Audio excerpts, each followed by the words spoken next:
evening, everybody. How are we all today? We managed to get all in, get sound rolling, and all get on stage. I haven't screwed up any buttons yet. We didn't have any sound issues yet, which means I wonder who's going to lose sound first. Just kidding. All right. We are here to talk about Harsh Realm. Harsh Realm was a 1999 science fiction show. It was one of the first shows, not the first show, but one of the first shows about virtual reality, and failed because most of its intended target audience couldn't understand it. Hello, honey Amazon. This was a point in time where computers were barely in existence, so the idea of virtual reality was not really there. And they put it at a fairly late time slot for an older audience with the intention of, Chris Carter wanted to make it really bloody. So unlike the other shows you've never seen that I have done before, where I thought the shows were pretty good, though Eraser disagreed with me in some cases, this one is more of I think, instead of remaking all of the really cool shows that we liked in the 80s and 90s, this one I think could do with a remake. The first 3 episodes I think are quite good. And after that, I'm kind of interested in seeing how people think they could be better if they were made today. So, yeah, I feel the same way about the Werewolf Cop movie, Full Eclipse. Like, remake that. It was not good. Make it better. Yeah, I was saying when we were talking about Crusade that every time someone talks about remaking Babylon 5, I'm like, no, remake Crusade. That's the one. When you say Crusade, I think you're talking about the never-produced Arnold Schwarzenegger, Paul Verhoeven Crusades movie that sounded awesome. Crusades with an S. This is a crusade without an S. No, yeah, that is what that movie is called too, Crusade, but it was never made. But the script is hardcore. But I don't know what Crusade is. That's sci-fi, right? It's Babylon 5 something. It was a spin-off of Babylon 5, yeah. Right. And okay. I heard of it. Spun off, crashed, and burned. Yeah, it was not good. It was not good. The thing with Harsh Realm is it was based off of a comic book that was set in a fantasy VR world. Yeah. But it came out 3 months after The Matrix. And so they decided they would make it more like The Matrix. So this is post-Matrix, because I couldn't tell, because there's 99, there's obviously The Matrix is the big one, but there's also 13th Floor, Dark City, Equilibrium. Dark City was also pre-Matrix. I think this was trying to be just around that time. A lot of these stories kind of had similar themes, and this is another one that goes in that pile of these Existenz is another one, like these simulated virtual reality type stories, and obviously The Matrix was the big one that stole the thunder from all those other ones, But yeah, this is definitely one I never knew about. Goat was just like, yo, check out the show. We're going to talk about it. I was like, okay, no problem. And I only watched the first 2 episodes like she told me. I was like, I didn't know if I should watch the whole thing. But yeah, I'm like fish out of water guy. I don't know. I know the least probably about this show. I enjoyed it. It's weird. Yeah, it's very strange. I think they were going for something that was more realistic than something like Dark City or The Matrix. Like, there's a lot of stuff that they try to stay kind of grounded on. Were inspired by the X-Files episode Kill Switch, which was like a year before this show came out. Well, but they couldn't be inspired by The Matrix, right? Because this came out just a few months later, so it's like they had to have been making them around the same time, right? It wasn't inspired by, but they basically decided to make it more like it. In other words, not fantasy, but set in the real world. But this is you're hearing about The Matrix being produced. I'm confused because when did the show come out exactly? This came out in '99. Right, but at the end of the year. So March, April. Because I think the Matrix movie came out in April or something, May maybe. March. So it had to be came out in June or March, July that and- this came out because what I've been reading says it was 3 months after The Matrix was released. So yeah, there's no way that they would be like, they're probably Unless they were basing it off of the trailers for The Matrix. I don't know. yeah, maybe you know what it probably was when they say make it more like the Matrix, which they could have done in that timeline, and I see it now that you're talking about it, is the soundtrack. They add a lot of Prodigy and Moby and this kind of electronic music, and I'm like, that's probably like the most they could do, and also I don't know, maybe do some slow motion here and there. Again, also not making it fantasy, but making it in a city and on the real Yeah, world. I actually kind of dig that because, I guess that could be confusing because you have to make sure, is this the real world or is this, because they go back and forth in these first 2 episodes, and I could imagine later it's going to start getting confusing. Not really. I mean, there's so much Okay. more apocalypsiness to the virtual reality than. But we'll get And of into course- that though. And of course, because X-Files was also Chris Carter. Yeah, I was gonna say Chris after- Carter yeah. made both, so. Yeah, after this show Yep. was canceled, there was an episode that had Mark Ralston in it, of X-Files. I mean, funny enough, Mark Ralston was a guest star in later episodes of Harsh Realm. But he's playing a father whose daughter has been abducted by aliens. And Mulder is interviewing him. During the scene where the daughter gets taken, you see Ralston is watching Harsh Realm. Mulder asks him, "Where were you when it happened?" He goes, "I was in the living room watching television." And Mulder says, "What were you watching?" And Ralston frowns for a second, thinking, and he goes, "I can't remember. It was good though." Which is what everyone was saying about Harsh Realm when they were watching it back then. It's like, that was a great show. What was it called? I can't remember. It was good though. Yeah, I mean, I was really sold for the show. The second, honestly, post Matrix, techno music. The second I started hearing Prodigy in the first episode, I was like, oh, all right, hell yeah, cool. I like Prodigy. And then the second episode, they show that same Moby song over and over. The thing that's really funny though is that everyone seems to have loved the first 3 episodes. So why did it get canceled after 3 episodes? Because I mean- they're idiots. Because it was late at night and it wasn't the target audience was not the. like- It wouldn't have mattered if they had had the best ratings in the world. Fox were Yeah. idiots. Yeah, it's also everyone loves it, but it's if everyone's only 100 people, that's good for you. I mean, you got a good percentage of positive reviews, but Yeah. you're not getting the eyes on the screen. Yeah, that was when the Nielsen ratings mattered more than your Rotten Tomatoes score. Eraser, thank you very much for putting up the coffee. I still haven't figured out how to pronounce that.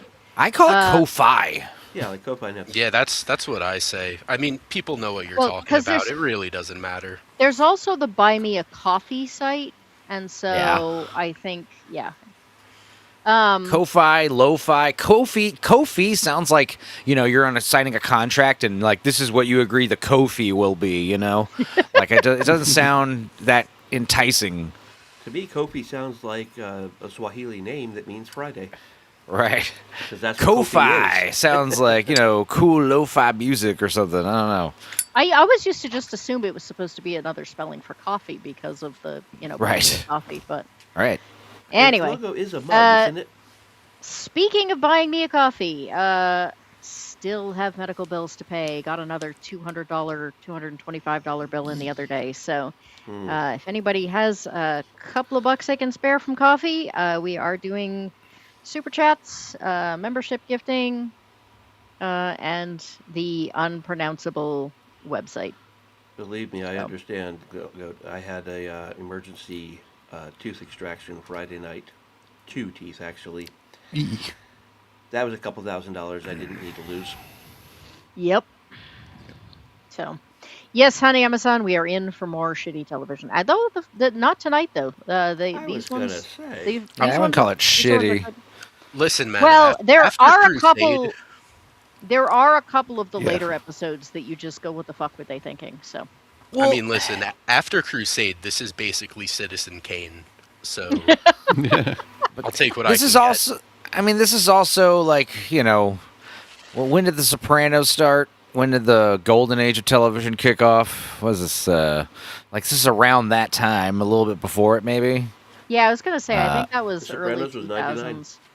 Yeah, so like the late '90s TV shows. Like, what was I watching in the late '90s? I liked Mr. Show with Bob and David. I liked X-Files. what else? Yeah, X Files. So it's funny you said Chris Carter. Is that his name? Yeah. Yeah, X Files and Millennium. Yep. Oh, yeah. I had to keep going back and forth in the first 15, 10 minutes because that guy that hires Hobbs is not Lance Hendrickson. I finally determined that. I was like going back and forth, like, is that him or not? Yeah, It's like a weird Lance Hendrickson clone I from got the same Millennium. thing. I was like, whoa. Oh, that's not him. It's like when you see, yeah, it's like the still lives in back rooms. Like, that's not Yeah, Lance. right. Like, it's like a weird copy of him, you know? Yeah, you call that discount Lance Henriksen. Did everybody notice the cameo for the voiceover? Oh, Gillian Yeah, Anderson? uh-huh. Yeah. Oh yeah, I, yeah. I recognize her sexy voice anywhere. It's funny. There are a lot of female voices I cannot identify easily. So Hers- Jillian, yeah, she's got this very like distinct, like kind of almost like lisp kind of that she does. It's more of the tone of her voice, the Yeah. timbre. Just there's almost like she's doing vocal fry, but she's not. Right. Yeah. She's British too, so that kind of. I just learned it that apart a little after bit. watching like Tron Ares. I was like, wait, she's been British the whole time for real? I didn't know that. You- Right.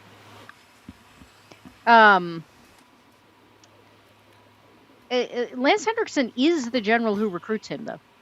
No, it isn't. Yes, it is. Yeah. That is it? It's Yeah. in the credits. Are you yeah. sure?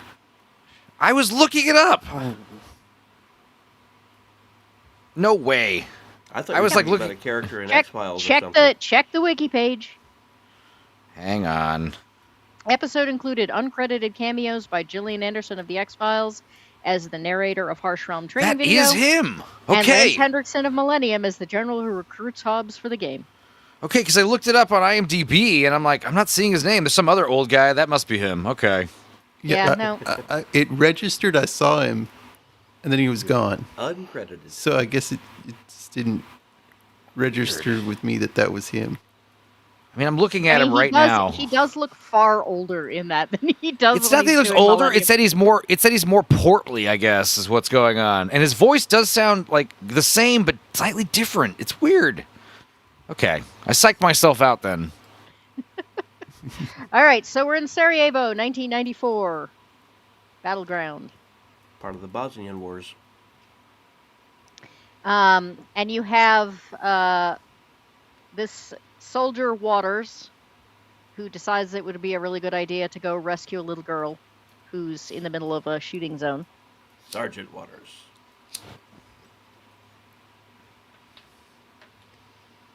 And he gets some really good cover fire from his comrade. Don't know if you guys are familiar, but basically they say there's a sniper on the roof, but the guy is using a machine gun. I'm like, that's a machine gun nest. That's not a sniper. But basically, one of his guys, I don't know why only one of them did it, just starts opening fire on the machine gunner to keep his head down so that Waters can get to the girl. That's called cover fire, ladies and gentlemen. What was the there's that Dennis Quaid movie about the Bosnian War, Savior, is that what it is? He has to like rescue that little baby. But yeah, he would probably not save those children in the first half of that movie. Like that movie was pretty brutal. The Bosnian Wars. So he gets her undercover, only to discover that there are a whole bunch of child soldiers. It's a in trap. here. After Um, trap. Right? I couldn't figure out if it was actually a trap or if it was just the fact that they saw him with the girl and nobody spoke each other's language. So I'm gonna admit I didn't read anything about the show. I just went in blind, and once I figured out what they were kind of putting down it later, I went back to the scene to make sure. Wait, is this like one of those fake outs where this is actually in the Harsh Realm? And I had to like go back and rewatch it, confirm. No, this is in the past. I think. Okay, cool. 5 years ago. Yeah. so Like, they it would be an easy word to get mixed up. Who are you? The kid was just asking, which side are you on? So they hear gunfire. Hobbs goes in after him, finds him down a hole. How he ended up down the hole, we don't really know. I He's mean, you been have to imagine that the kids just went, "This is Sparta," and just kicked his Yeah, ass just right down kicked him in. down there, yeah. That's Oh true. wow. Bear, thank you so much. Our favorite bear has donated $20 in between shoveling goat stalls. Very generous. Wow. Yes, thank you so Yeah, that's much. great. That's a lot of coffee. Um. So yeah. Uh. So he's been shot. Considering it feels like it's fair to assume he might have broken his back, but we don't really ever get into that. Then, then, Um. then this dipstick jumps down feet first, ensuring that he would break his own ankles, if not legs. Yes. I mean, it's hard to judge how far the fall is. He's landing on concrete is the problem. I once fell 2 stories and landed on my head. So On concrete? yes. You are an incredibly lucky person. Ouch. People have literally died just falling from standing height onto concrete. Like literally, they're standing and they fall down on concrete, and it's killed them because concrete does not absorb energy. Yeah. No, I fell on my head. Wow. I went up a skateboard ramp one time and hit my head. But one time at band camp, Um. So yeah, this is where they were into the whole immediately they were like, no, we're not doing an early time slot because they actually have blood pouring out of the wound, which is yeah. and it's red, and we all know that if it's not red, then it's only PG-13. Predator told us that. I'm just watching him applying pressure to the wound, and I'm thinking to myself, okay, how long are you gonna do that, dude? I mean, no one else is there to start medical procedures. You gotta get him out of there. Well, I mean, he doesn't know immediately that they've called in an airstrike. Yeah, he So does. He knew that before he went in. The guy was yelling at him. It was like, "There's an airstrike coming in! Don't you go in there!" did they? Because he tries to get him to call off the airstrike, Right. and they say And the guy no. says, It's right. And then he ran in there. Already inbound. He knows the airstrike's oh, incoming. I thought it was when he was in there that he tried to. Oh no. He So knows anyway, it's coming. he grabs the guy by the back of his shirt collar. Somehow gets an air mattress. The first guy that went in there didn't know. It was after Right. that they found out there was going to airstrike it. I think it's a regular spring mattress. Yeah. Is it a ceiling? But he Cluster piece? holds it over both of them, takes the helmet off, puts it on his friend, and then just kind of waits.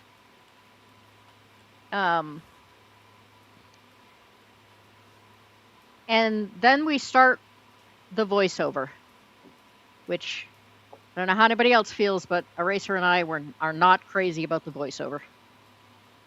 Yeah, it's not great. No.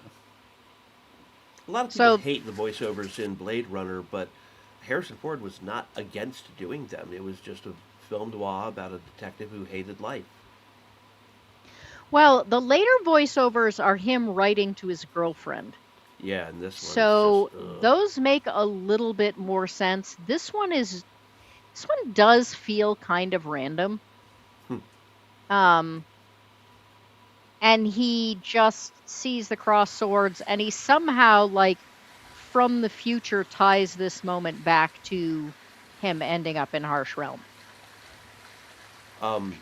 Just in case nobody knows, the Bosnian Wars.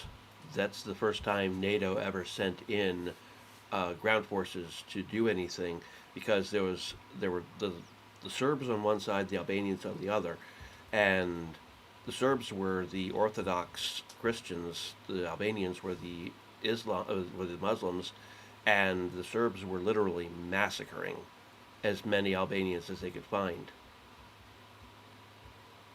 So that's when the NATO forces went in, which is why our boy Hobbs here and Waters were there.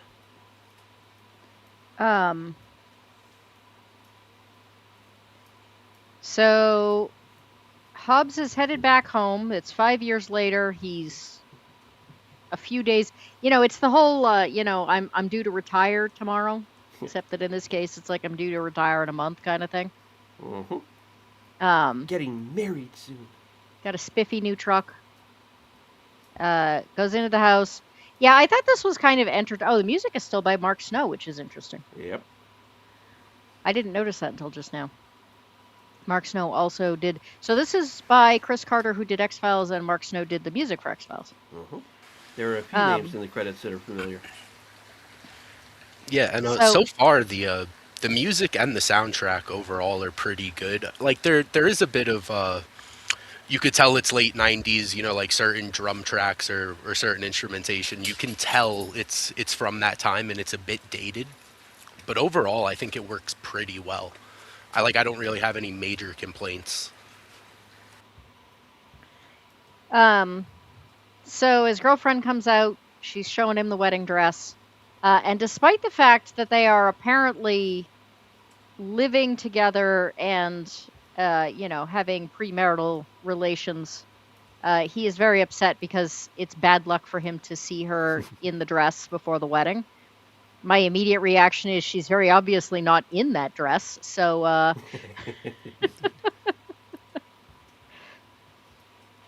he's like, I'm not supposed to see the dress. I'm like, no, the tradition is you can't see her in it. She's definitely not in it. Yep. So they proceed to, break other traditions. Where do I know her from? Come here, IMDb. I need your help. They apparently continue to break traditions all night because she starts talking about the sun's coming up soon. And then there's a knock at the door.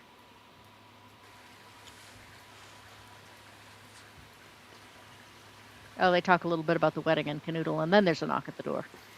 And he is told that his CO is requiring him to show up and pack an overnight bag. Now, I don't know, but one, is it strange to send someone home when they're that close to getting done? And if not, like if he's on leave or something, is it weird to just show up and be like, oh yeah, by the way? I would think so, but I never served, so I don't know. I don't presume. Well, I didn't know if anybody just happened to know more than I did about this. It seems. Are they on a base? It probably wouldn't be if they were on a base. I guess maybe. I just thought it was a suburban neighborhood, but... No, doesn't it say they're at, like, Fort Dix or something in New Jersey? Like, I believe, like... Great.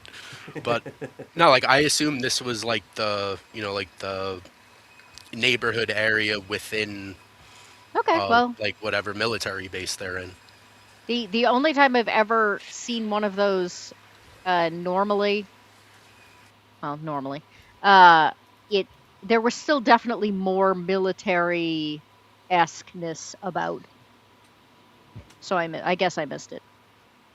Miss Sparkles, welcome. I am fairly certain that video is AI. If for no other reason that's the smallest mountain lion ever. So she says, what do they want? And then we just cut to the next scene where we have dirt roads and a tent in the middle of nowhere. This is the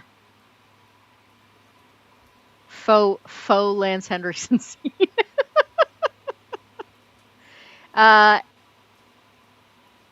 He is apparently quite irritated because Hobbs is leaving the military. He says, you used to be a true believer. And then he's like, yeah, well, leaving soon now. And then they cut to this, like, huge spread of food. I never quite figured out That's how they got the Lance point of Hendricks there. Huh? That's how they got Lance Hendricks there. The food. They offered to feed him? Yeah. We're not going to credit you, but we'll give you a really good meal. Done. I'd be down with that. Hello, Continental Ezra DM. breakfast.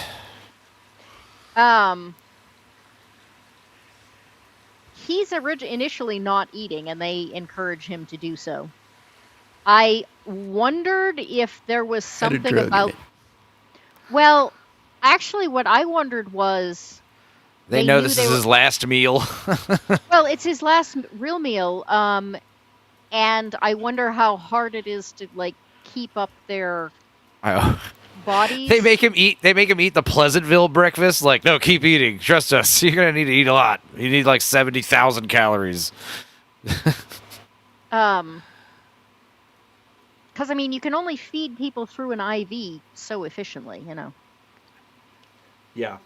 If they could get him to, get a whole bunch of calories before he goes into a coma. Yeah. So they tell him that there is a program called Harsh Realm that came out years ago, in which they're using as a military game, and that in Harsh Realm the idea is that the world is as it is now, but there's been this disaster, and they want him to play the game as his last mission in the military, and that his goal is to beat the current high scorer, Santiago, and remove his avatar from the game.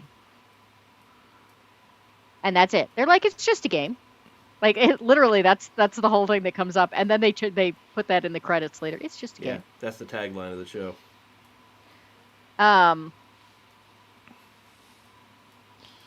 And one of them makes a comment about if you beat his score, we will set you and your girlfriend up in California. Which he hasn't told anyone except her that he wants to go to California.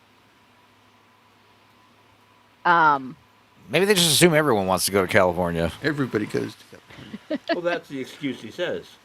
Who wouldn't? Well, want to yeah. go to Later he California? says, "How did you know I wanted to go to California?" And the guy hesitates for just a second and then says, "Who wouldn't want to go there after having been here?" Okay, again, this is why I want subtitles, because I thought he said you wouldn't want to go to California. Like, hey, you wouldn't want to go to California. I was like, that's a weird thing to say. What? Okay, that makes more sense. Thank you. Yeah, no, he says, yeah.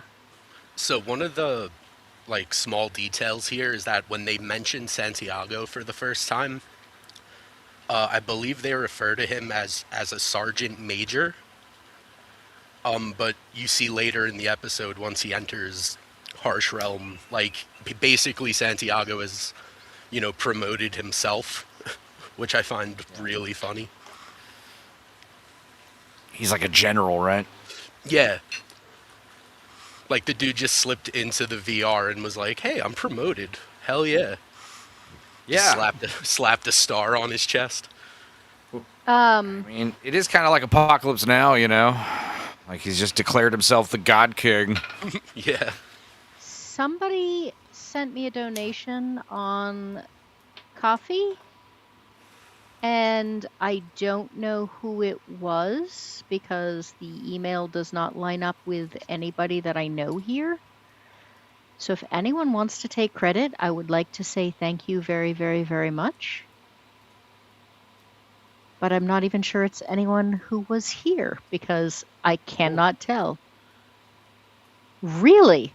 Thank you so much. That I'm a little bit verklempt.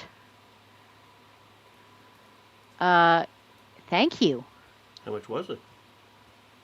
Can I tell them, or would you rather keep that?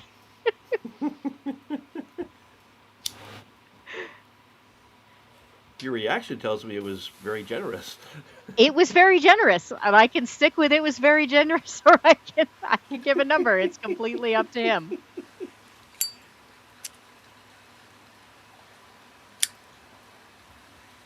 I have a request to pass later for some voice work. Okay. It was for $250. Holy cow! Yeah. That's very generous of him. I can pay off my radiology bill now. Woohoo! Woohoo! Good looking out, man. Thank you. Thank you so much. That actually was the one I was the most worried about because they do not allow you to do payments. That's the one that came in today. So, whew, that was incredible. Seriously, my heart rate's up.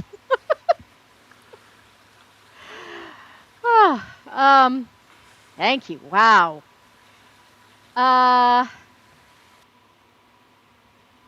So anyway, television. He is told that he's going to watch a video which is going to tell him how the game works. I just So forgot to tell him, if you see a black cat, go down the hallway twice. Something's been changed. this is where he says, "How did you know about the California thing?" And he's like, after being here, who wouldn't want to live there? So he puts the headphones on. Maybe that was the importance of the breakfast. Maybe the breakfast contains whatever drug. Because I feel like just putting on the headphones and watching the TV shouldn't be enough to zap you into the world, but it does, apparently. Oh yeah, that's what I assumed, because I know they said like, oh, like eat you have to eat, and like maybe from like a calorie standpoint, but I assumed that there were some type of drugs in there because except that they're all taking off the same communal plates. maybe something Yeah. to drink then. Like I don't think It's they're on his sharing plate. glasses. I mean, it's a big. Maybe it's on his silverware. It's on his fork. I don't know. Yeah, I mean, because they don't say like drink up. They say you have to eat. But it's a communal plate of pancakes and fruit and. You guys seen Brain Scan? Edward Furlong plays the video game that makes him commit murders, but that game is very similar with how it's you just put it on the TV and watch TV for a second, and then it zaps you in. Like you don't need any wires or electrodes or anything. Just Also, the headphones, they're over ear. right. And when he looks at them, there's like touchpads, like metal. But see, touchpads that's interesting that because go over and touch his face. So Well, that could sap him. because Brain Scan actually makes sense. I mean, it doesn't really, but it makes more sense because it's it's not a simulated reality. It's like he's hypnotized. He like blacks out and remembers playing the game, but he doesn't realize he was out actually doing that stuff. In the real world, like in a hypnotized kind of state of mind. This apparently like literally zaps you in your consciousness into a virtual reality, not this is not like a dreamed reality or something, right? There are like spikes on the headphones. I always Yeah. sort of assumed that there was some kind of Oh, I see. Intravenous. like they like stabbed into his head or something. Yeah. No, but if you looked at him, they just lightly push in. They Well, but we don't know that. retract We don't know that once he into the headphones. We So don't know it's that- just the It's the connectivity weakest- of it. It's the weakest part of the entire show, how he ends up in the VR, and it seems to be simply that he puts on the headphones. I mean, later I'm we see guessing- a girl in a later episode, she puts on the headphones and her body gets scanned. Well, I Who mean, knows? Maybe there's honestly, a tone in the thing, a subliminal tone that knocks him out. I don't know. I feel like it's one of those things where I'm okay with it not being completely Yeah. explained. Like Yeah. whether it was something in his food or his drink, whether it's something that they were sending into his ears and some subliminal message, whatever it is, I honestly don't care if that's not explained. Yeah, it's not a big. It's just that Deal it might for as me. well just be magic the way it's explained, We are 12 minutes into doing 80 minutes worth of breakdown, so we should probably not get too caught up on this. But welcome to Jim Harrison, But I was gonna say it's not a new thing that's person in the gonna. chat. Right. prevent But I you also from watching assume it. I assume We're based on seeing it the from his perspective, so he didn't even know. how it right. got I in assume based on the episodes, like we probably will never find out. It doesn't matter. Yeah. Yeah. So basically the Gillian Anderson breakdown is that they are theorizing what would happen if someone carried a very compact nuclear bomb into a city somewhere. And they're talking about I believe it millions. was New York specifically, Yep. right? Was it New It York was. specifically? Yeah. Because they do show DC there for. A suitcase. nuke into But they New York talk City. about millions would die, the breakdown of society. They theorize that for some reason that society would break down like across the nation. Which it wouldn't. It would have to be every major city. Even then, I don't think it would I think it'd have collapse to be a lot more than that. everything.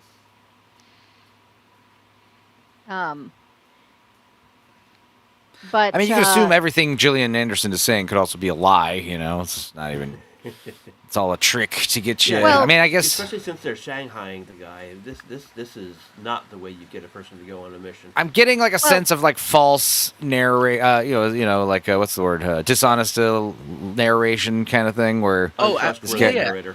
absolutely. Because between the visuals and the voiceover, it almost like reads like a propaganda film in a way. You know what I mean? And I think the reason why we're getting hung up on this, like, how does he get in? Because the premise of the whole show is how the hell do I get out? Like, so it's like, well, how did he get in? And what is the design of this whole society, this world? There is a fluctuation. Literally, there's a spot where you're looking at him, and there's a weird noise, and literally everything on the screen ripples like very slightly, which is why I assumed that that's when it happens. I almost forgot though. They set 2 cases just inside the door when they like put him in, like set him up to watch the video. Yeah, and you gotta love they don't tell him what it's about. He walks because they don't want to tell him what they're doing.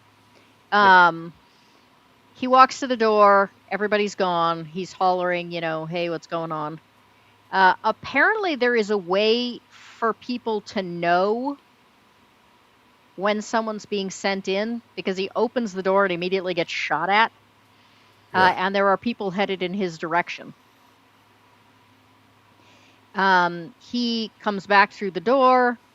This guy, who we later find out is Mike Pinocchio, comes in, can't actually find him, but proceeds to go straight to where the supplies are, get the supplies, throws the foodstuff supplies to the people who are coming in after him, and keeps the gun.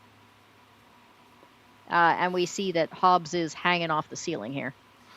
I do like D.B. Sweeney. I was excited when I saw his name. Yeah. I do not trust him. I mean, his name is Mike Pinocchio, which might turn out his name is a little bit on the nose. No, I'm sorry. Womp, womp. Also, in episode 2, they mentioned that he is called in on April 1st, and I'm like, there's got to be some kind of planned reveal here going on where it's all bullshit. It's all in his head or something. I don't know. How does he, And I don't understand why Pinocchio doesn't just kill him here. I mean, they shot at him already. Why wouldn't he just finish him? Only take one bullet. I didn't think that Pinocchio was the one that actually shot at him, because there's a lot of people with guns there. Yeah, it's left open. And if he did, we find out later he's an awfully good shot, so he probably missed him on purpose. So he comes down off the ceiling, and Pinocchio has in fact been lying in wait and waiting for him to show himself, and proceeds to rob him. Yeah, and that's the thing, is like they're telling you, oh, we're all, I mean, it's later they tell them, who they all are, but again, if I was Hobbs, how do I know that these aren't all elaborate constructs as well,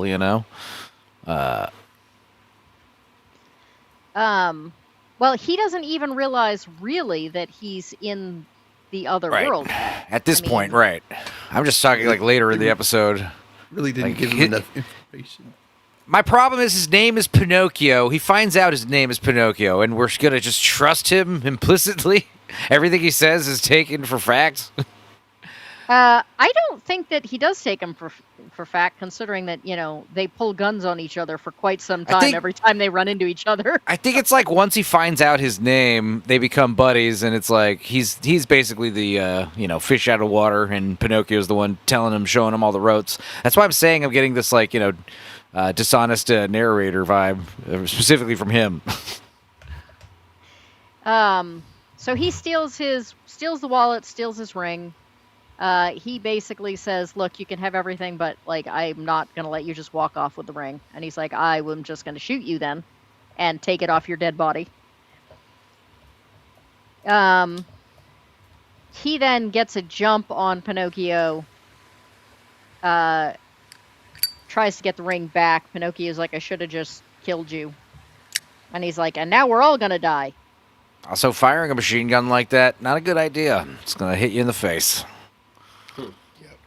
Um, Well, no, that's an MP5. MP5s have a built-in recoil suppressor that actually allows you to shoot like Sick. that. I'm not kidding.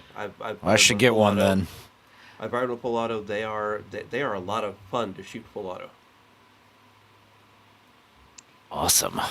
Sorry. I got another donation.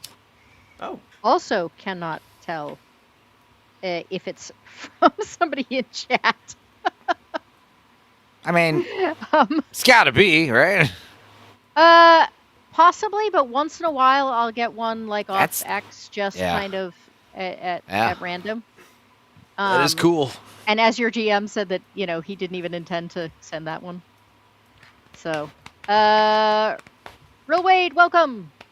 But whoever sent the also very generous donation, oh wow. I also appreciate you. And please feel free to take credit if you would like. Feel the love. Yeah, why don't you just say, oh, some anonymous person has sent this amount? I mean, I feel like that's cool. It hypes people up, especially if it's big dollar amounts. Yeah. It encourages people to kind of outshine each other. I don't know. I think part of it is that I have never gotten quite used to the fact that the whole making money off the internet thing, I'm old enough that this was still a very weird concept to me. And second Me of too. all, I am old enough that I am of the generation that you don't talk about money or amounts publicly unless everyone is okay with it. Mm-hmm. So, That's fine. but yeah, you're probably right. From a marketing perspective, it's probably the better way to do it, but I also don't want to embarrass anyone. So. I think that's more true when it comes to like work. Like what's your page rate? Like whatever what do you charge for this? This is my like work. I think This is my pay rate. No, yeah, you know what I mean. I think when it's talking about discussing rates, like that's always left Yeah. out in the open because it changes from person to person. But I think it's a fun factor here on the shows, the donations like that, charity that's drives probably and true. what have you. All right. Well, thank you to whoever gave me the $100 donation then. There you go. See, it gets us excited. We're like, oh fuck yeah, $100. Hell yeah. Hanayama, was that you? Thank you very much if it was. I But- appreciate you so much. Why is he holding his gun weird? Because he's not. It's hard to see because it's blurry. He's holding the gun with one hand, and he's trying to. He's in the process of letting go with the second hand to reach for the ring. Okay. The ring. Yeah. He wants the Gotcha. ring back. Yeah, he actually was holding that gun properly. Okay. And then they hear overhead sounds. Everybody begins to run away. And the Blue Thunder Well, helicopter whoever comes it was, Yeah. I am still incredibly grateful. I'm not great with words on that front, especially when I'm feeling bashful. But It sounds like you are. You're saying you're very grateful. I know, but I feel like I'm being awkward about it because I feel awkward about it. All right, he falls down. There's gunfire. They I blow like up how the building. they get a real helicopter and blow up a real building. That's always fun. With tow missiles. Gotta love it. Yeah. There are guys with. Humvees. Original Humvees. I was gonna say heavy duty weaponry, but this guy gets shot. He picks him up and starts to carry him away, and then the guy just flickers out of existence. What's hilarious about the scene is the guy he's carrying ends up being a bullet shield for him. Yeah, right. I'll help you, buddy. Word for that guy, I mean- he'd have been shot in the head. That would have been the end of it. But I feel like this is the point where it really sinks in that he's in harsh VR. harm. Yeah.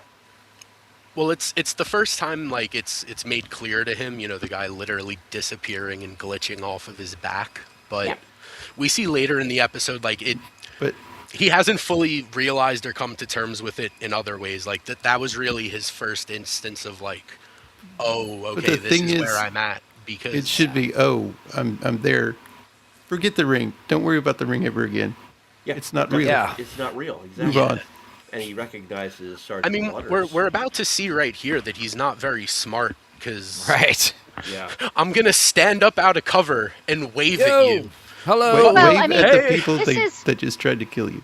well, but they didn't know who he was. They didn't see him up close. This is the first time he's seen them up close. This is one of the things I really wanted to take some time and talk about, though. This is Waters, the guy who rescued the little girl. Yep. So that first Yeah. scene makes it very clear. Like, you do scenes like that because you want to establish heroism in your characters. So Waters saves a little girl, Hobbs saves Waters, and yet Waters ends up with the bad guy.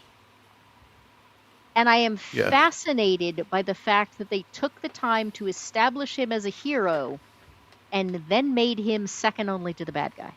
Well, I think that that's to kind of show how like this harsh realm kind of just corrupts. You know, it's such a horrible environment that they send these noble soldiers in with good intentions to do good, and then they inevitably end up like it's one of those conform or die situations. Well, except, then there's the people who don't. Talk amongst yourselves for just a second. I need to step away just for a minute. I mean, I think it's just it goes back to that whole, like, how do we know this isn't all? I mean, except for a couple scenes that take place in the real world with Samantha Mathis that may or may not even be real. Like, how do we know this whole thing isn't just like some construct in this one guy's head?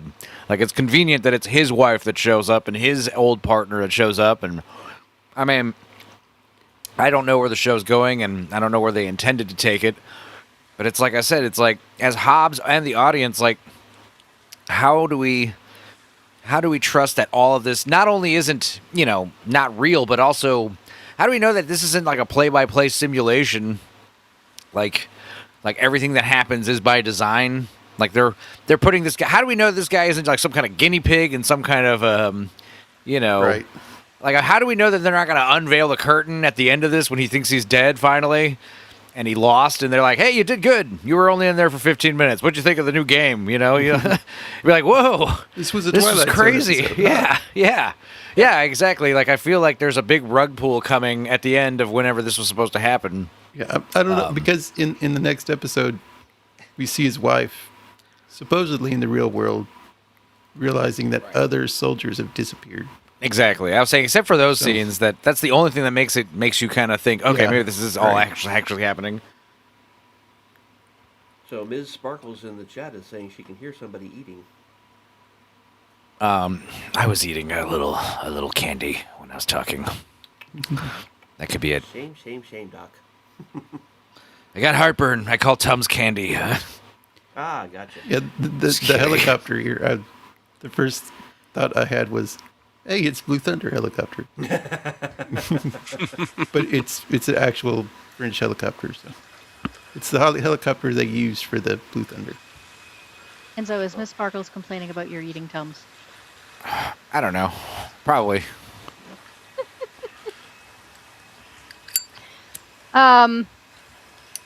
Yeah, so he is not bright in this point. He sees somebody that he recognizes, Yeah, stands Sergeant up. Waters. It's like, don't "Hey, think- dude, boom, ow." I don't think Waters even sees him. He just gets shot, like, almost immediately. Right. Yeah, like, Um, who did shoot him? We don't find that out, right? No. Nope. And See, I then assumed this- I assumed this lady's the one who shot him at first. I was like, I was okay. gonna say that because you're about to see in this scene that she has the ability to heal him. So I almost wonder if it was one of those like, I'm gonna shoot you just enough so that I don't kill you, but you get the hell down, and then I can I can revive you later because Also, You could believe your eye. You could disbelieve your eyes, but if you're wounded and then magically healed, like, now it finally sinks into his head, like, I'm in the game. Okay. I mean, hey, every team needs a healer, dude. Right. Did y'all notice the bullet hole moved? Yes. I think it does. That was just the game glitching out, Oh, okay. Well, so that's actually what I was going to say is they they didn't want this to be, magic, basically, though it does get awful close later on. So one of my complaints about Crusade was that, like, the techno mages just plain old become magic by the end. She is, I'm spoiling a little bit here, but not a lot. She is not like him. She is part of the game. I figured something was up because she doesn't talk, and yeah. So that, or it's she's a flaw in the program. Well, either that, or it's like in games nowadays. When you have a comrade down, you touch them and that heals them. But she You know what I literally mean? is a flaw. So everyone in this world has a counterpart in the real world. They're like right. the FBI like stole everybody's information, made personalities and everything else, which is why some of them like feel like they have connections even with people like the woman that is his wife in the They real even put world. his dog in the game. It's what? Right. So how do they find you? So every once in a while you get people like this woman here. She is not a real person. Right, she's like sentient programs, like in the Matrix. Well, she's not even that. She's just a glitch of like loose fragments. That's why she can't talk. So she has the ability to heal, but she can't talk. And there are a few people like her. So like a lot of the first few episodes are explaining that there are flaws in this program. That just allow for really weird shit to happen. I really hope she didn't get paid by the line. Well, I think the unions actually do say that if you're in something but you don't speak, you get paid less. Shadowy organizations stole everyone's information and then synthesized them to make copies. Anthropic, is that you? Yeah, but it's much more than just stealing people's information. Like I said, how the fuck did you get your dog in the game? Like I said, it would have to be... I would have to jump to the conclusion that the game is somehow constructing itself based on my own consciousness as a player. Like, it has to be building off of my memories. Because how the hell would it know about my dog or, like my house just the way it is? Like, it's just too specific. They get into a little bit more, like, his... mother in the real world has had cancer, but had it operated on. Whereas here, there was no way to operate, so she's dying of cancer in this world. Weird. But like I said, all this really personal stuff, about just that, all related just to this one guy. I'm like, and yet his fiance doesn't know who he is. Right. So you have to assume that whatever this disaster was happened before they met in the real world. So he goes running back to see if she's there. Everything is a mess. The house is destroyed and half burned. She's not there. There's gang symbols everywhere. And then he hears whining. This is what confused me. I can't figure out how long is supposed to have happened since the event. Right. Because how long has the dog been here and it still looks like a pretty fat little sausage? Yeah, right.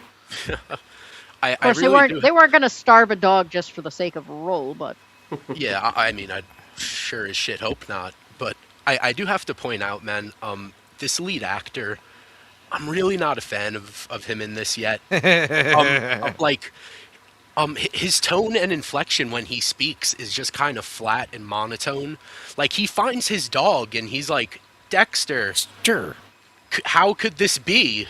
It's you. Like, I don't know, man. I would freak out if my dog was in the game, And also, is the dog... Like, that's the thing. Do we see the dog in the real world? Is this like a childhood dog, like from his past? Or is this a dog he has currently? I believe they either show the dog in one of the scenes with his wife briefly. In the real world. Very or they mention him by name saying Dexter. All right. Because I was definitely trying to, there's a lot. Because, one of the criticisms of the show is it's confusing. And I'm sure that's by design. but also it is like there's a lot of big questions about just the basic mechanics of it all. Well, one of the things I felt like that I found a little weird was that, and maybe it was just because the first couple scenes they were just kind of like breeze through the real world to get to the VR, but I feel like the show starts to feel more real once he enters the VR. Yeah, And maybe that's like just the first couple scenes didn't connect, or they kind of just tried to breeze through things quick. Because first scene is like, okay, I give him his appreciate save it. the, give him his save the cat moment. Second scene, let's establish the love interest. The whole episode feels like it locks in once he leaves reality. Yeah, I I'm glad mean, they didn't just like spend the first episode and then he gets into the game like the very end of the first episode. Like that's typically how you would think this would play out.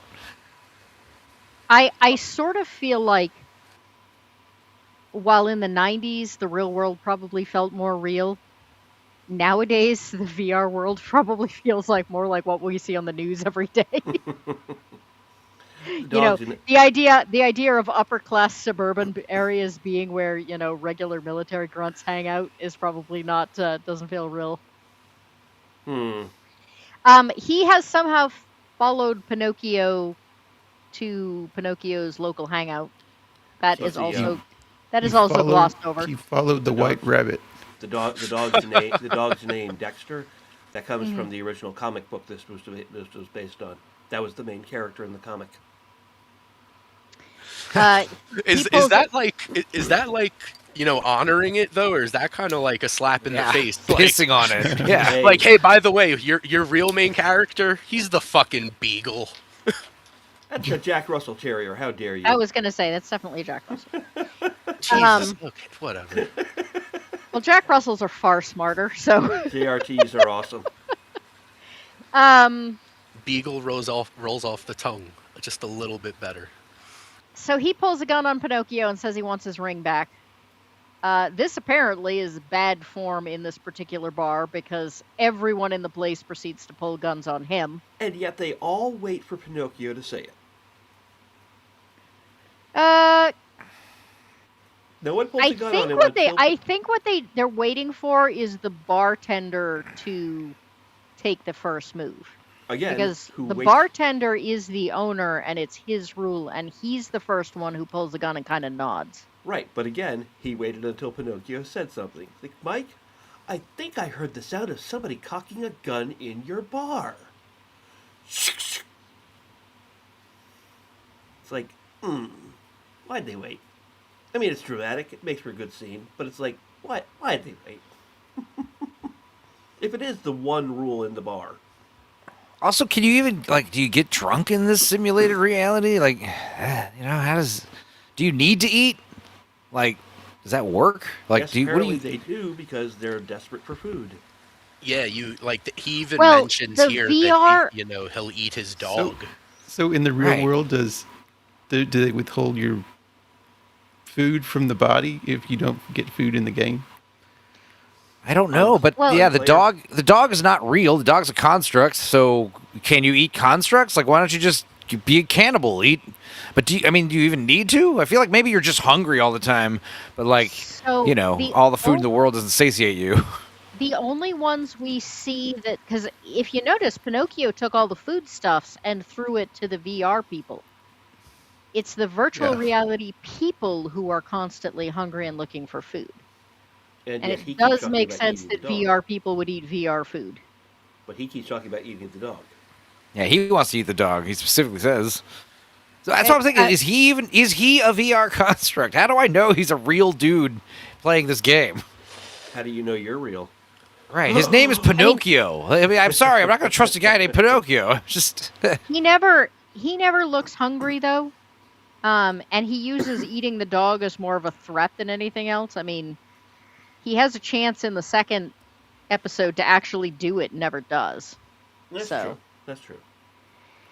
yeah. And So also, he like that's basically sorry. he basically says, well, it's just we've got an hour left to go and we've got half this episode left to go. So, he says, if you put the gun away, it's a conversation.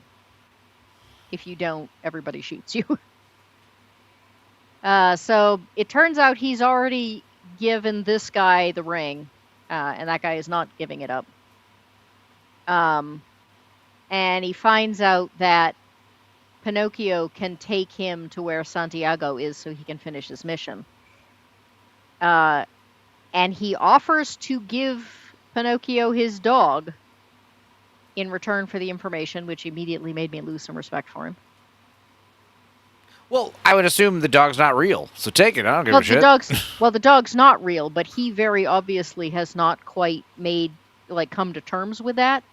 See, that's what I assume he did when he decides, you know what, take the dog. Like, I assume he's making that connection himself, but it doesn't seem. Well- It seems like he doesn't. Well, Yeah, it but see, doesn't because like, he then but you would- proceeds. He then proceeds steal to the dog fuck from himself. Pinocchio.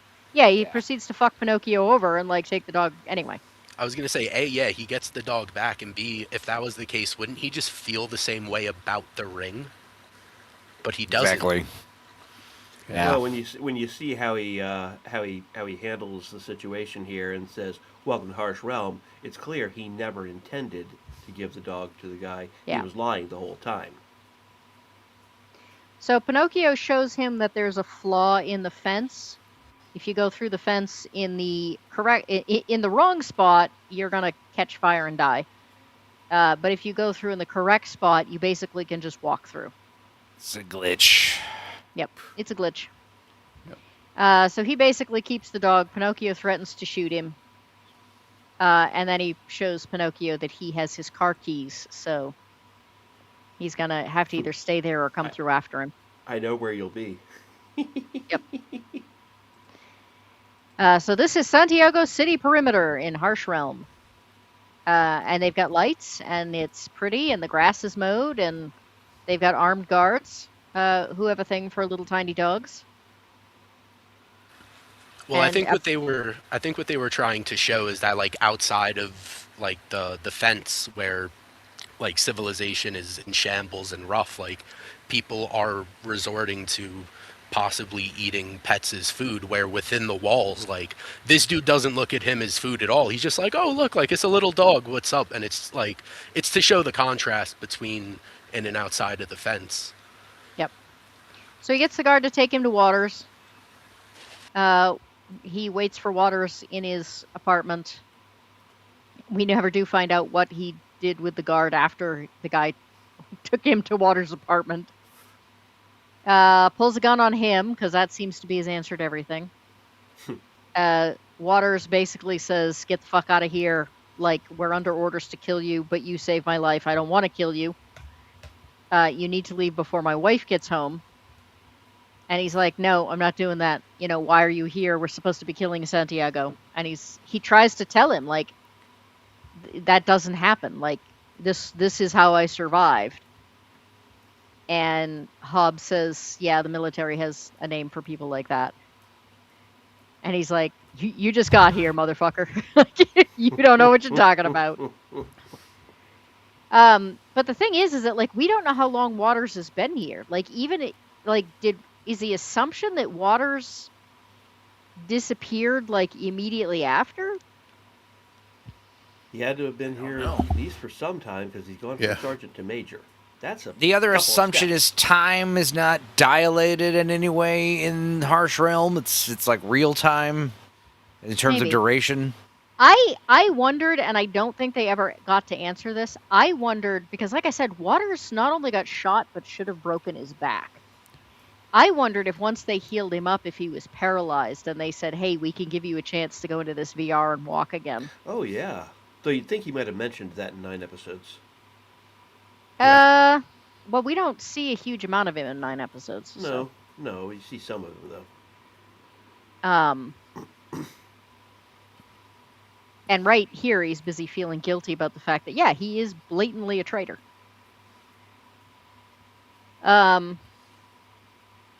So, yeah, he keeps trying to say, you got to get out before my wife gets home. And then his wife gets home, and it turns out that it is, in fact, Hobbs' wife. Or the computer version of his wife. Yeah, I could never figure out, like, did he always have the hots for Hobbs' girlfriend and just went after her when he was in here? Is that how Santiago bought him? Well, that's kind of the issue, because, like, if you assume that after Sarajevo, he meets his wife,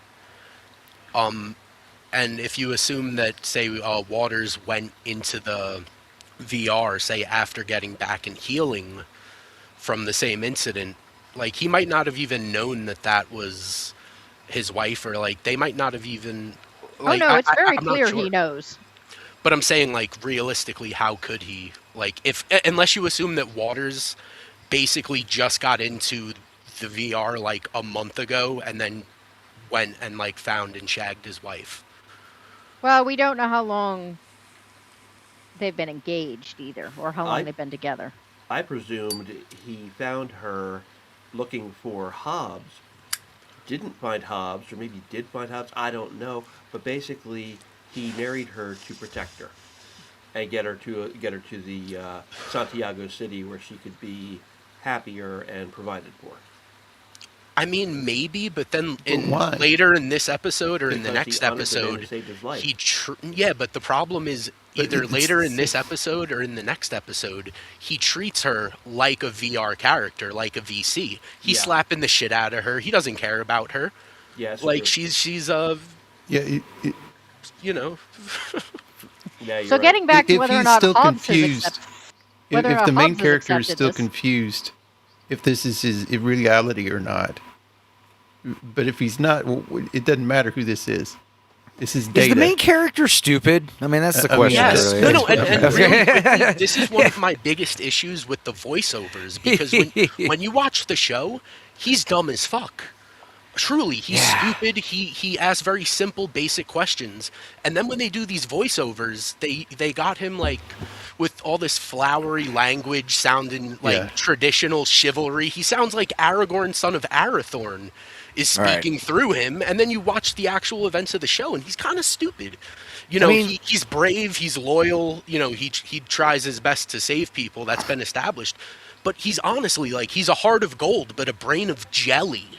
I just don't understand why his immediate assumption, seeing his wife, for instance, like I would just be like, okay, clearly none of this is real, and why is the obsession of like trying to rescue her? Like, I would just assume none of this is real, like right away, or you think this is real, in which case, like I said, yeah, the main character just seems very dumb. She obviously doesn't need rescuing. He's not getting it. What is- like, Yeah, She's not in any way in any danger of getting. She's got a comfortable life. What are you rescuing her from? his stupidity is why I, for so long, because remember, I have seen the whole show, but it was like, God, it must have been like 15 years ago. And I remember it as a D.B. Sweeney show, not a whoever the fuck that guy is show. yeah, Um, I do like don't D.B. think- Sweeney. I don't think he's supposed to be dumb. I think he's supposed to be so white knight that he's like naive to the point of ridiculousness. And yet we'll see it in the next episode, but like, and we see it in this episode over and over again, because he treats them like people and not like virtual characters. They're so used to getting shit on by the real people, that they help him. It could be a time thing, like the concept of a virtual reality is just so far fetched. Like he can't Yeah. grasp it with his little 20th century brain. But Well, I it's mean, also- now the audience couldn't grasp it, so Right. Yeah, Right. I mean, right. But his thoughts- his stupidity. But his thoughts may are have been- 1800s His Civil War. stupidity may have been there just so things could be Uh, explained so. to us as they're explained to him. His Here's His- my issue, right? Really quickly. The moment I pick a man up and he gets shot and glitches and disappears off my back, right. I either have to assume someone gave me hallucinogens or this is all fake. Like, after that, he should have just understood where he was. It's gonna be Well- funny by episode 9 he still doesn't get it, and DB Sweeney's character's like, Jesus Christ, like how many times do I have to explain it to you, Hobbs? well, She's but the not thing- real. One of the reasons I find this show so fascinating is that if you look at our current modern day, there is a lot of discussion around, well, AI isn't really AI, it's just a language learning model. And then you get into the whole, well, yeah, but how do you know when they are?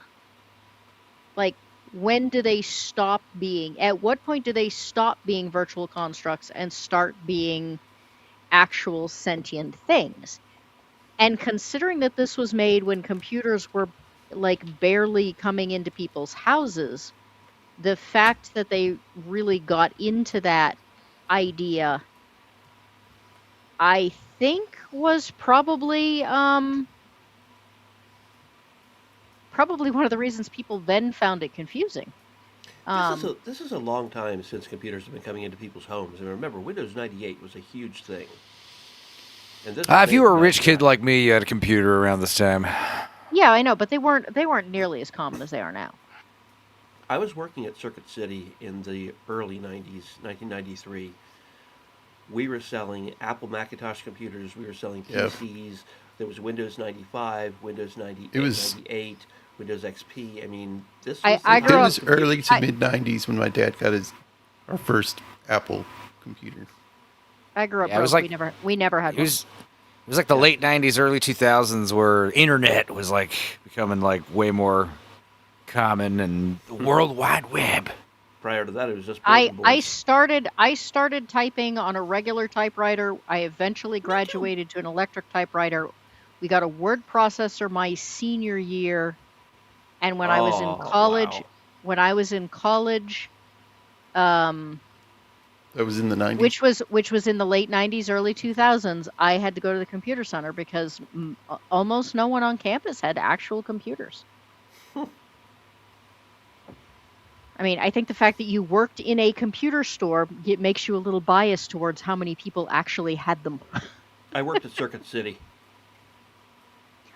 You worked in an electronics store, I'm saying. Yeah. But it still makes you biased as to like how many people were actually owned them. But this was just at the point where like, Windows So, 95, Windows 98 were kind of the beginnings.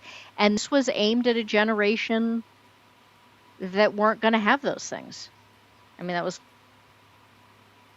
I, well, remember when what I'm talking about there, I was still working. I was working my way through college. I was living paycheck to paycheck, but I needed a computer for you know well, didn't need a computer, wanted a computer to help me write my papers and, well, to play games. yeah, that was not an option for me. So my grandma forced me to use a typewriter, which I think benefited me because I used to be able to type 120 words per minute before my accident. Nice. Oh, Yeah, nice. if you started out on an actual typewriter, your I did. ability to type on a computer. I mean, one of the reasons that we still have these weird, antiquated, letter setups is because typewriters. I suspect most people don't even know this anymore. Typewriters, you couldn't type too fast. Hmm. And so they put these letters in like weird spacing in such a way that it would force people to slow down enough No, that the typewriter could keep up with them. it was more than that. The manual typewriters, each letter was actually a lever pushing down Yeah. to make a key strike. They had to have them spaced the way they are on the keyboard so that they could all hit their proper lever. Yeah. That's why the And spacing is the way it is. if you type too fast, the metal bits would cross over and catch. Oh, true. That's true. Um, There was a brilliant Superman comic where he has he's writing his news stories on the moon, and he has a pile of manual typewriters because the electric typewriters can't keep up with him, but he keeps breaking the manual ones. And each time he breaks one, he just tosses it onto the pile of broken ones, grabs another one, and continues writing. all right, he Yeah. hauls her through the fence. She sets off an alarm. We got 45 minutes left. We haven't even Oh, started sorry. on the Yeah. second show yet, so I mean, no more sidetracking. we weren't sidetracking about the actual show earlier. The typewriter thing was a bit of a sidetrack. Sorry. Yep. So it turns out everybody has chips. I did find the idea of virtual reality people having virtual reality chips kind of interesting. Yeah. He cuts it out of her. This is the point where he finds his tags and finds out his name is Pinocchio, which means that she also knows.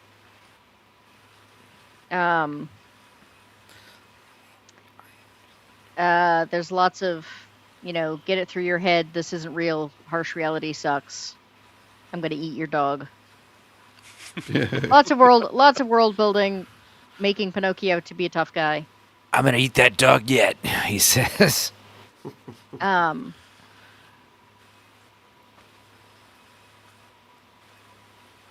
and then we kind of cut back and forth between him cutting the thing out of her chest and the military sneaking up on them. But of course, by the time the military gets there, the chip is there, See, and they're gone. Like, she doesn't know that she's a virtual character. Like, this is all real to her. So you have a dude come into your house with a gun, claim that he's your real husband, kidnap you, and now him and his buddy are in a tunnel digging things out of your body. Like, I know she's not real, but she thinks she's real. And this isn't, like, insanity. I was also kind of shocked when they were like, hey, we need to remove this tracking device. And I assumed he was going to be like, bro, she is a tracking device. It's like ingrained in her digital algorithm. But they're like, oh, no, yeah, we'll just cut it out right now. It's right here. Like, I was like, what? Here, come, okay. leave this city where you have a house and all the food and water you can have, and go on the run where you have to maybe eat a dog someday. Well, I mean, she was not really given the option there. There are two guys that have her gunpoint, so. But if you assume that the virtual reality is perfect to them in real life, then Santiago has not been here that long. So she remembers the world before him, before he put up fences, before he started chipping everyone, before there were armed guards keeping people from moving around. So she does have some understanding that she lives in a dictatorship. She just happens to be quite privileged in that dictatorship.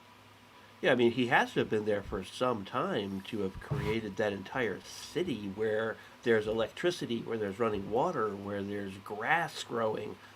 Why is that the only spot in the world that's like that? I don't understand.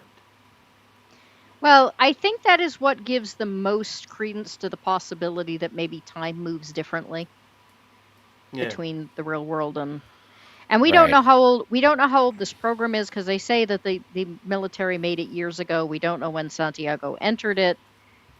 We don't know if there's a time difference. Like, there's a lot of questions that, again, I think we're supposed to get answered. And can Santiago leave and come back? Is that the thing? They do establish that. Because that's like. And he's not the only one. Oh, I'm thinking of the episode. Now you're getting into spoilers. No spoilers. Right. I'm just thinking of episode 2, what I saw earlier, because they brought that up. But yeah, this part when they're on the pier, this is when that Prodigy track comes back, Narayan from Fat of the Land, and I'm like, if I was like 15 years old watching the show, that would be the one thing that would get me invested. I'd be like, oh, the people that make this show like the same music as me, neato.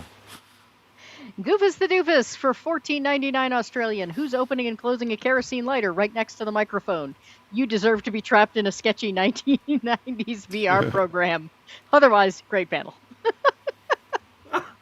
Thank you very much, Goofus. I mean, I'm not going to say it's me, but it's definitely me. I honestly had no idea if it was you or Enzo. It could have been both of us, and he's not. I don't use a Zippo. Thank you. That was very entertaining. All right. So it turns out that the reason that he grabbed the ring was he was trying to get a spot to go to South America, which is interesting because it means that this world they've programmed, in fact, goes all the way to other continents, or at least suggests it does. The interesting thing, though, is that he never manages to get on the boat, and everyone else on the boat are VCs. So I have no idea whether or not it's actually real. Yeah, it's like a Truman Show thing. Like, how do we know the boat doesn't just like go and then come right back, and they go back to staging? Because the one time we see the boat, it does in fact just come right back. Right. And he says she's getting on the boat. You used her ring to buy passage. And he points a gun at him again, because there's a lot of this in the first few episodes. And he begs her to get on the ship and says, like, you know, the real you was used to make this. You must know, like, that you feel something's out of, like, whack here. Please go. And so she does. She gets on the boat. And Pinocchio runs like hell, and Hobbs just stands there and waits to get caught. Because, I don't know. The other big question I have is, like, do the people that put this guy in the game, can they see what's going on in the game world, or no, they don't, right? Santiago has the entire thing. I don't know if we found this out yet, but Santiago has he's basically commandeered everything. Like, nobody can get out. They can't see what's going on. They can't find his body to deal with him. I see. He basically has hijacked the entire system, which kind of makes He's me wonder. hijacked a digital world, yeah. Which kind of makes me wonder whether or not they intentionally put him in at all. They never imply anything else, but, like, man, he must have planned. And this may be too why they don't tell Hobbs they're gonna put him in. Right. Because the last time they said, "Hell yeah, we're gonna put you in a virtual reality now," the guy was like, "Hang on, give me a couple of days to tie up a couple of loose ends." Yeah, right. To take their game away from them. This is why they tell you, just sit down and we're going to explain everything in the tutorial video. And the tutorial video is actually the mechanism that launches you in just a few seconds.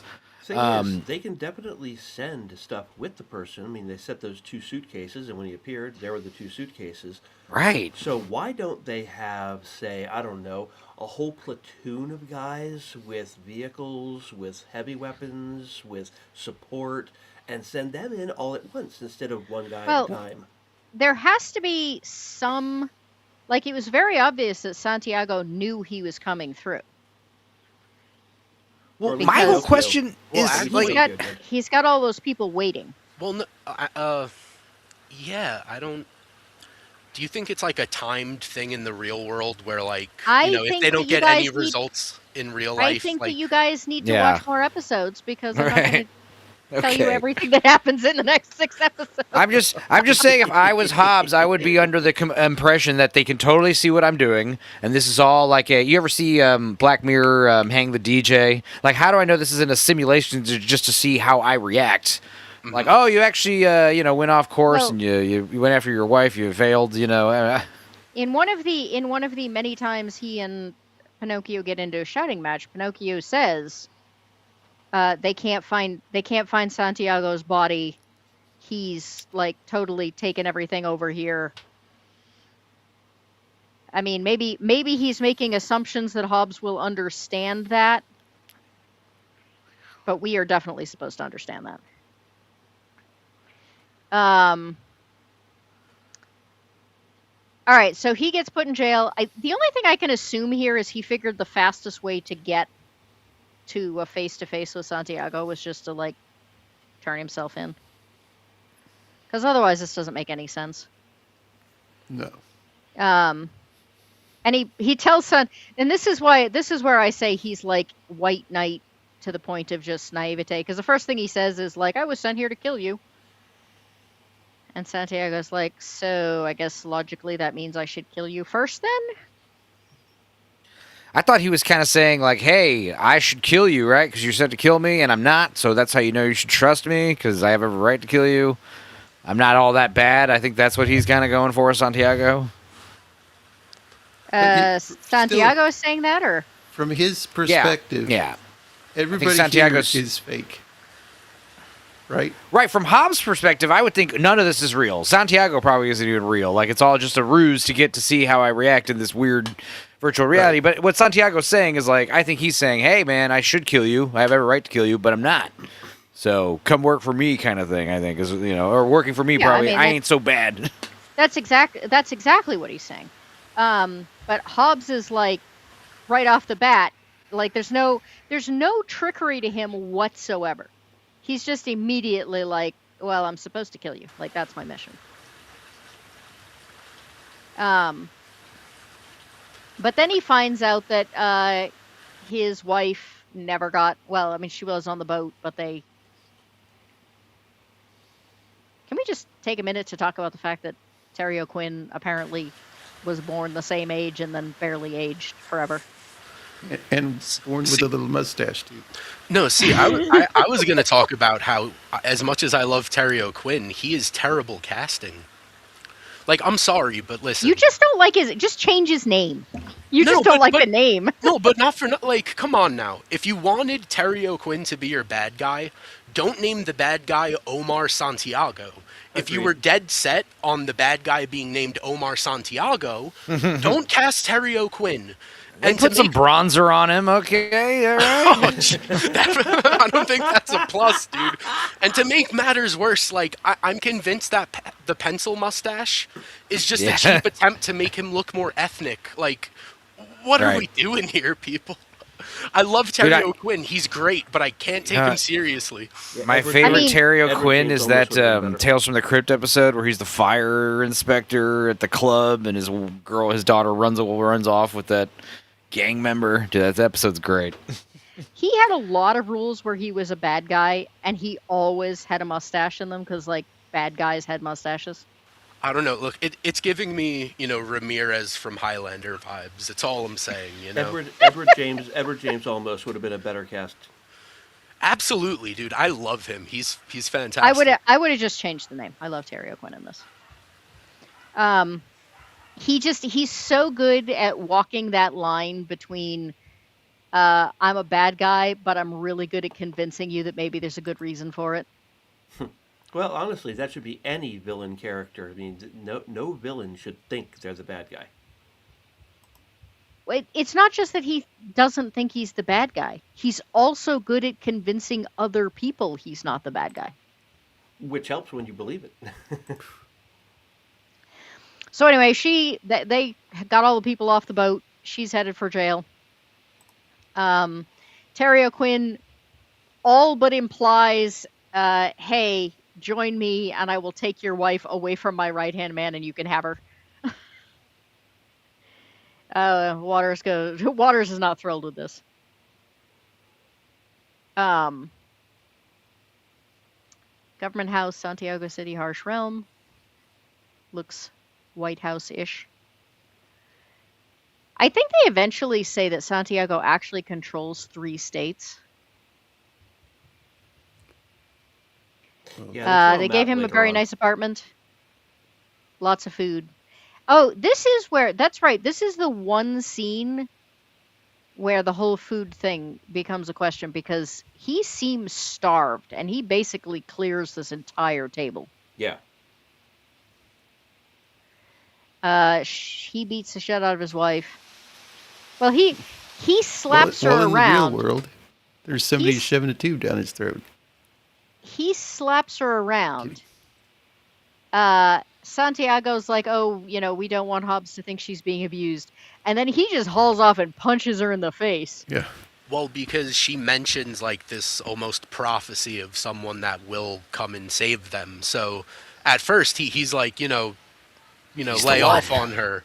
But then she mentions that prophecy. She mentions the fact that there is someone possibly capable of taking down him and, his reign of power. That's when he loses his shit and slaps the shit out of her. Yeah, he's like, I'm the one who's going to save you.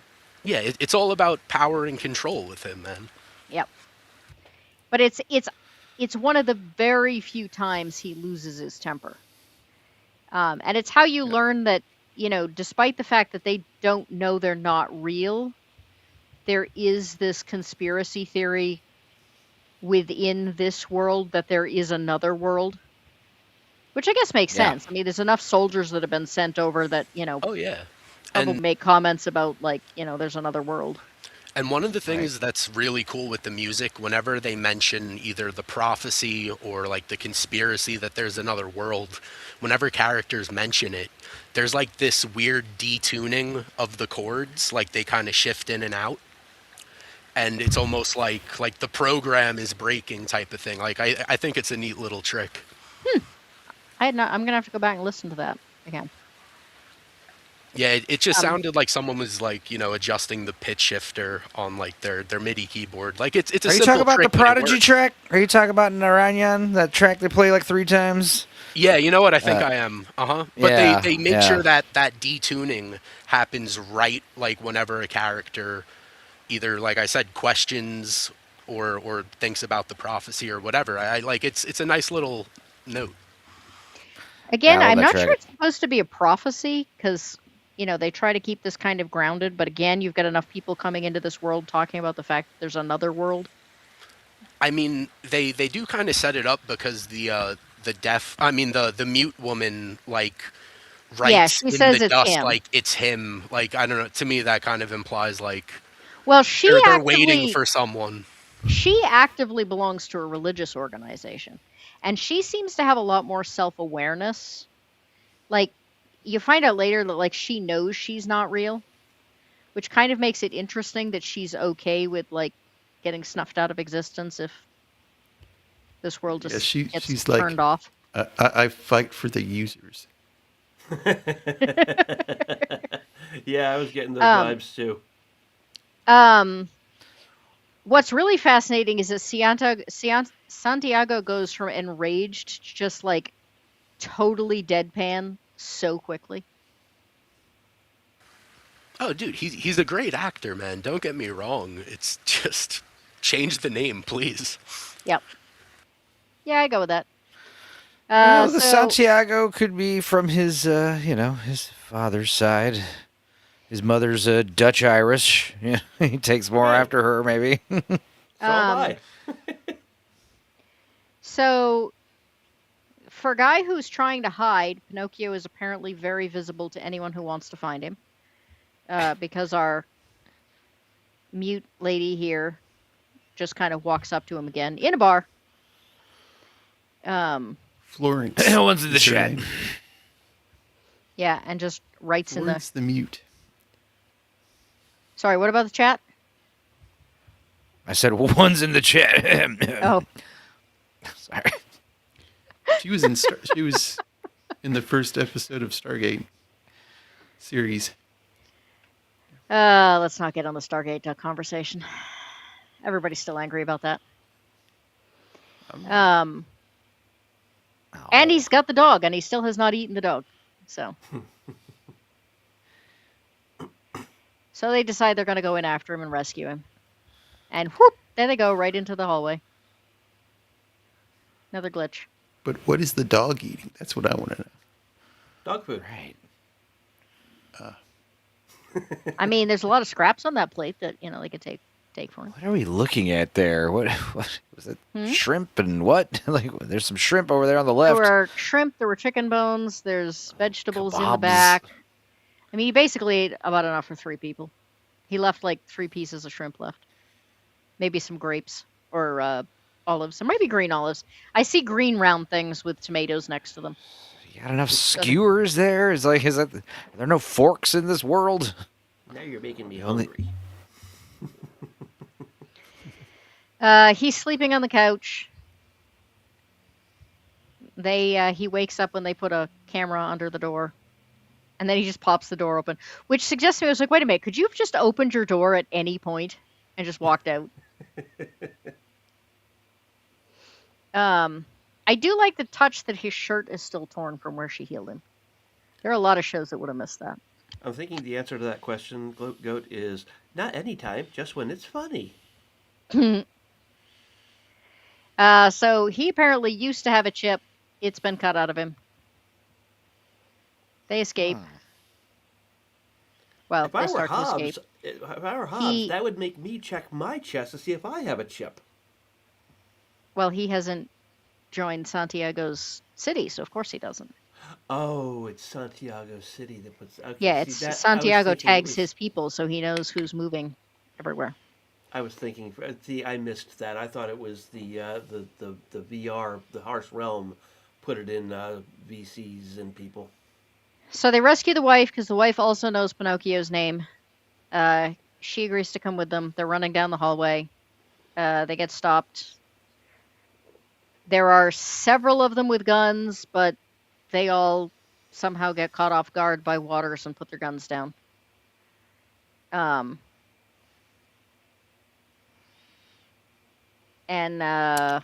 then Florence fires off some rounds. They start running again. And then Waters, out of all of the targets he could have picked, he kills her. Yep.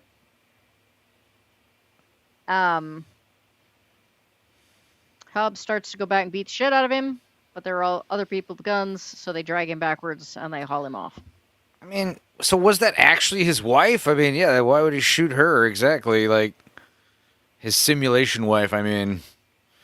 I wonder if he's been with her. The only thing I can think of is he's been with her long enough that he still can feel betrayed by her, even if she's a... Oh, and I gotta say, this scene, like I said, the first time I heard the Prodigy track, I'm like, all right. And then it's cool because then they play the beginning of the track later when they're on the pier, and that cool bass line comes in. And then they do the song a third time right here, and I'm like, all right, that's enough with the song, especially because the techno music kind of like makes it less dramatic, less tension, you know? It makes it seem, I don't know, more laid back with the techno music. You feel like everything's all right. But then, of course, the woman gets deleted. And that's the thing you're saying, like, you put the show on late at night so it could be more bloody, but, you know, people get shot, they just disappear. So it actually isn't very violent, or at least what I saw in the first 2 episodes. Not by today's standards, but by the 90s, just him getting gut shot and, you know, Right. Hobbs's hands turning red was more than, 90s primetime television was going to deal with. I mean, they didn't put it on hugely late, but it was like 9 or 10 o'clock at night or something. I finally remembered or read where I remember Samantha Mathis from. She was in Mario. the Bob Hoskins Super Mario Brothers. My ex looks like her, so I was down for Samantha Mathis. So he admits that he shot his wife. Santiago says that was a terrible mistake because Hobbs will never stop now. And then they just kind of leave. And they are going through the woods. They're hiding. It's a very Lord of the Rings-ish scene. Like if the guard looks to his right, oh, there they are. Yeah, it's a very, very Lord of the Rings moment there. Or if the dog barks. Hey, I want to know what they did with the dog. I want to know what they did with the dog while they were running through all the... Good question. And so then we go back to the real world, and this guy's checking his eyes and his vitals and everything else. And then we pull back, and we see this. Yeah. A lot of bed sores in that room. An endless field of batteries. Oh, God. And I was like, man, even in the military, how do you explain that many missing people? Right. Yeah, you don't. Well, see, I have one quick question, right? Do you think that, like, after he gets knocked out, that they move him to a different facility? Because I feel like where he is now is not nearly as big as the building that he entered. When I saw the facility, I assume massive underground shit. Yeah, under it. Yeah, you know what? Yeah, you're right. You're right. It's just like this little weird building in the middle of this empty field. I assume like Resident Evil style. Yeah. I gotcha. Fair enough. All right, we're going to fly through this one because I want to say this one is a little bit repetitive. There's some interesting points. There's some interesting points in this, but so you have a field.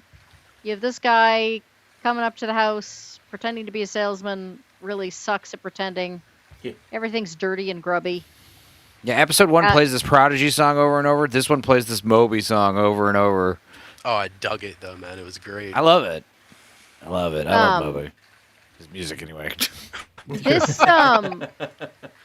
one of the things I like about the show. I complain constantly. GM, have a great night. Thank you again. Yes, please do message me. And I hope you have a good evening. Night, GM. So modern Something television, that bugs you. Yeah, it always bothers me that everything is really clean, like all the Oh. time. Yeah, the costumes all look brand new, and nothing looks. The houses look all like Airbnbs, like nothing is lived in. I love shows where things actually look filthy. Yeah, David Fincher, Or like Seven, like John Doe's house and stuff. Like, I mean, would their faces be that dirty? I thought they would Yeah, go 'cause overboard on the faces being dirty. no, because they make a point They're poor. in one of the Oh, that's episodes that Santiago has basically controls all the water everywhere. That's one of the reasons everybody wants into the city. Yeah, outside the fences is just a shithole for everyone, basically. And that's why there's so little greenery outside of the city too. Hey, when I was a kid, if I had something dirty on my face, my mom would get a Kleenex and spit in it and clean off the dirt. Well, yeah, that's if it was a spot, not if your entire body was covered in it. Yeah. If your mom spit on you that much.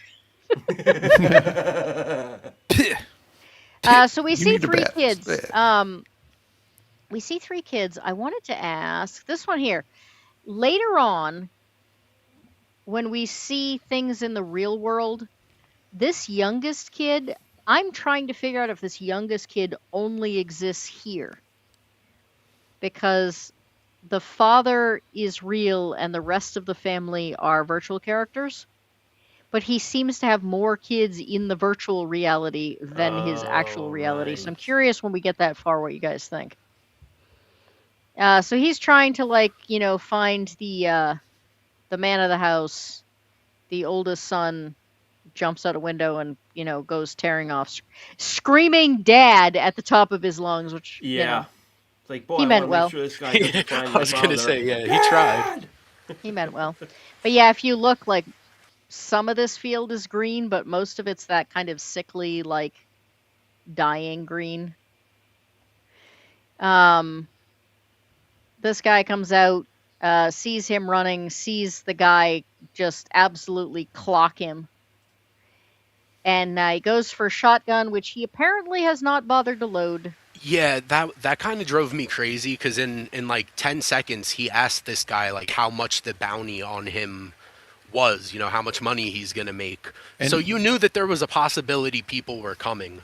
And he's I get been- I The get kids, the oldest kid apparently knew there was a possibility, Yeah. and so did the wife. like The only thing I can think of is they've got small children, and there is the whole, even in the 90s was the beginning of the, like, gun safety, don't keep loaded guns with small children.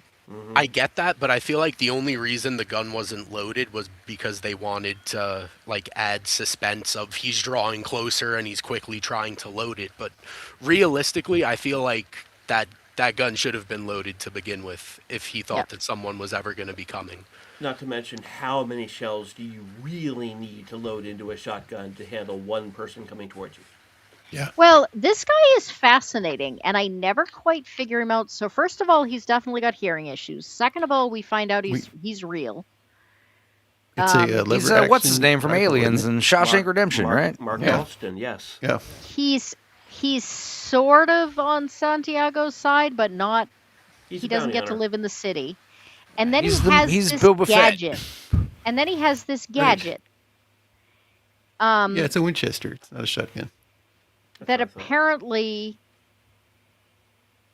even if you are not a virtual character, he can freeze your virtual avatar with it.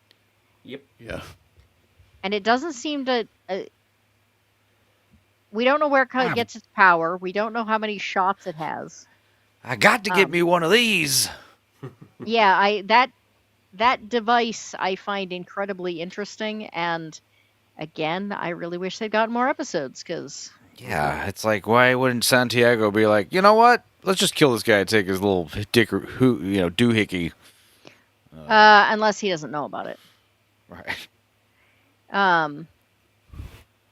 Yeah, so then we have the whole startup, which looks very much like the X-Files Oh. startup. Yeah, seeing the intro to this the first time, I was disappointed with like this is the opening theme, the opening's title sequence. All right, it's not great. Doesn't really hype me up, you know. And then when it goes to black, you just hear it's just a game. Well, then So why are we caring so much? If it, like, anyway. So this is the Pittsburgh encampment. Santiago has some power here in the fact that people are scared shitless of him, but it appears to mostly be just a slum. A few people that are might makes right controlling, but like it's not under Santiago's full sway. It's not part of Santiago's city. They're looking for fuel.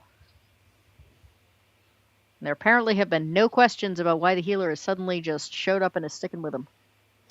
One thing about what you just said there, it's interesting they named the main character Thomas Hobbes. He was a philosopher, and Yeah, Tom Hobbs. he believed in predestination. In other words, it didn't matter how good or bad you were in life, it was already predetermined whether you were going to heaven or hell. And he also believed that people were inherently greedy and power hungry. Mm-hmm.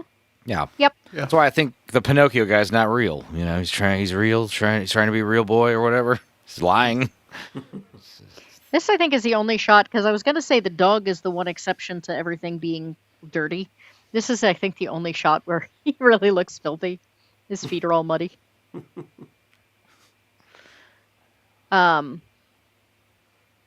We have yet another one of those lovely conversations between two people who don't want to work together but are anyway. We also get a soliloquy from the 1800s. Yeah, it's like you said, if he talks, he's just like, so what's going on? I don't understand nothing. And when he's soliloquying himself, he's like, my dearest Sophia, I yearn for your return to the... I don't know about the 90s, but I know that, like, in earlier wars, people actually, like, wrote to their significant others that way, no matter how... It's very weird. Like, we've lost a lot of language now that, 50 years ago would have been considered pretty normal. Did everybody miss the credit for Vince Gilligan? Yep. But it's like one of the Civil War movies where they're writing a letter at home, but you hear the monologue in their head of the letter. It's odd. It's odd. Yeah, but they make a Yeah, great like I joke said, about that in this show. It is definitely the weakest thing as far as I'm concerned. Yeah, absolutely. There's a great joke where he's writing a letter, he's writing a letter, and Pinocchio tells him to shut up. He's like, I didn't say anything. Yeah, you were thinking it. Yeah, he's carrying the dog because it's been pointed out to him that if somebody can snatch the dog for food, they will. We see old people, dying. We see babies hungry. Looking at dogs. There's basically this entire episode is basically world building. Mm-hmm. You see women who are selling themselves for protection. There's the primary thing with them getting kidnapped by the mercenary, but there's a lot of these shots that are designed just for world building's sake. Hey, Ben. How are you tonight? What's up, Ben? And then we go back to the real world, and Sophie is making an annoyance out of herself because she wants to know where he's gone. The CO takes her into his office, says that I really haven't had any answers. I knew nothing until this morning, but I finally got an answer this morning, and yeah, sorry, he's dead. And no, I can't give you any details. And I gotta figure the only reason that they're telling her he's dead is because they're expecting he's not gonna make it out. If he does make it out, they can say, oh hey, looks like we misidentified the body. Yep. Yeah. Somehow his dog tags ended up on this unidentifiable body instead by mistake. Our bad. Yep. And most people would be so grateful that their loved ones are alive that they wouldn't ask too many questions. And then we see this dark-haired lady again. Back to the encampment. Pinocchio is Still trying to find fuel. This lady says, you know, hey, here you're trying to buy gas. How are you going to pay? He says, I got bullets. He says, if you want protection, you know, forget it. She's like, I've already got protection. So he proceeds to, without telling anyone where he's going, wander off with her to get gas. He's an idiot. He does not have a lot of respect for the virtual characters. Yeah, but when she said, I have and protection. And less so for a certain class of female virtual character. Well, this kind of goes back to the first episode where the end when they're escaping that hotel building, whatever building that was. The guy sees him and says Pinocchio, and then like they get into a gunfight and then they run. If I was Pinocchio, like your whole thing is like people can't know I'm alive. I would have to be like, we have to kill this dude. We have to make sure he dies before we leave. Because yeah, now people are, I guess, coming after him. Well, he says people think I'm dead and I want to keep it that way, but then it becomes very clear from other conversations that people people are looking for him. Right. Maybe they suspect he's dead, but they're not sure or what. But he's definitely still a wanted man. So this dude pulls a gun on him. They capture him. He starts to get the best of them. And then this dude shows up. Do we ever get a name on this guy, or is he just called Big Daddy? Bounty hunter. Because the woman calls him Big Daddy. Everyone else just calls him bounty hunter. And he once again gets frozen. Does seem to give you kind of an unfair advantage in the whole bounty hunting, doesn't it? Maybe that's why he's really good at it. Except it takes him so long to get it going. It only works because nobody knows what the thing does. Yep. Well, that's why I said maybe. No, it's just bounty hunter. So Santiago shows up at this same house. They invade the place, drag the kids out, drag the wife out. There's lots of screaming and begging and crying and kicking. Not my babies, not my babies. Yeah, don't do anything to my babies. And he says the wife said that the husband was taken by a bounty hunter. She doesn't know anything. I believe her. And Santiago says, then I guess we should be merciful. So all he does is burn their house down. Yeah. What a guy. Mercy is, I didn't kill any of your children. Except they have no children now. Right. I mean, on the other hand, it doesn't look like it's going to rain anytime soon. Back to the real world, we have the faux military service. Real military service, faux body. Well, I mean, it's a real body. It's just not his. That's true. Yeah. It's a faux service in the sense that they say it's for Hubs, and they use his name repeatedly. Yeah, okay. Everybody leaves. She's hanging out with the box by herself in a very morbid way. And then this lady shows up again. So this is the third time we've seen her. She definitely knows what happened to Hobbs, but she doesn't tell Sophie. She just says, you're believing a lie. This isn't real. He's missing. I can't tell you anymore. You're going to have to find out for yourself. Here are some dog tags. By the way, why is she wearing got the whole like widow thing going? She has the flag. She's still. They weren't married. The No, flag but and everything would go to next of kin, wouldn't They it? were engaged. Well, they were engaged and they were supposed to be. I think that's why he's home, even though he's not out of the military yet. I think he actually went home for their wedding because he says like the wedding's Saturday. Yeah. So they should have been married by this point. So She is given Mike Pinocchio's dog tags and told to look into him. But she doesn't give her any other information, despite the fact that we know she definitely knows more.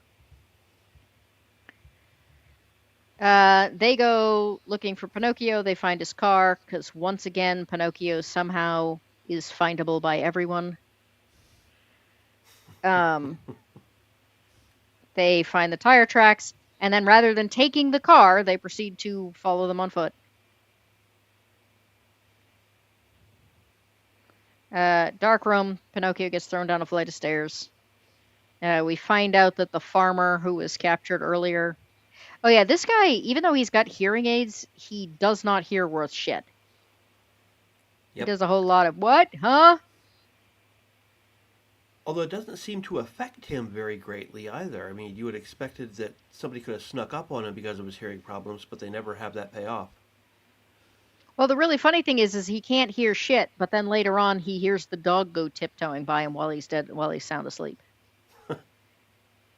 So that's why I said he's intentionally kind of a mysterious character, and it would have been interesting to see more of him later on. Mm-hmm.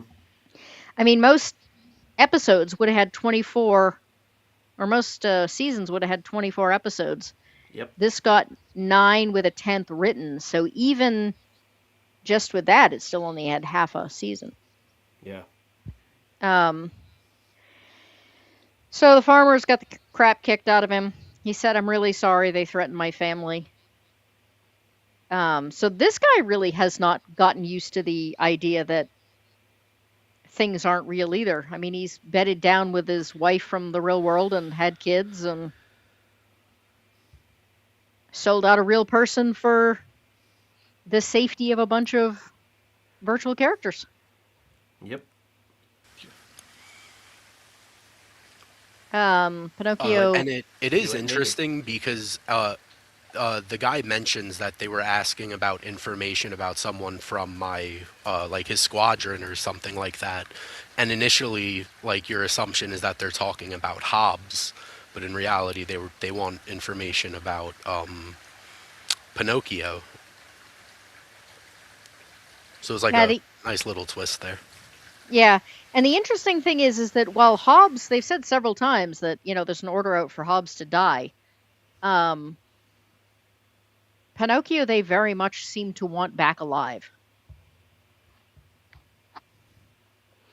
So she wants to go. He says, no, we're going to wait until dark. And then the dog takes off because despite the fact that he supposedly loves this dog, he's shit at keeping his eye on the thing. Yeah. The dog proceeds to dig a hole, slip under the gate while this guy's taking a leak.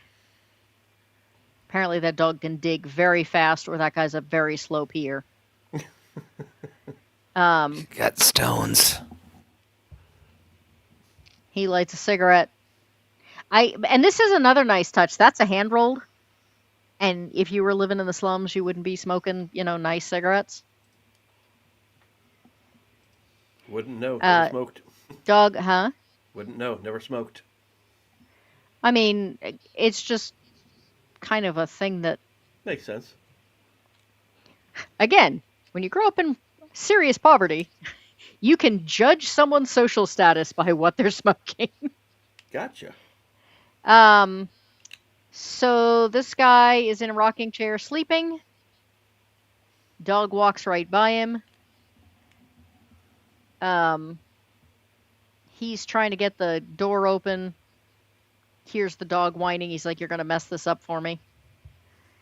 And then this guy comes through, basically snags the dog, says, "Looks like we got rats." No, you got the thing that kills rats. Yeah. Yes, he does. So we hear the dog scream, That's why sounds like he's so fat. He's eating rats. That's what it is. I mean, it probably is.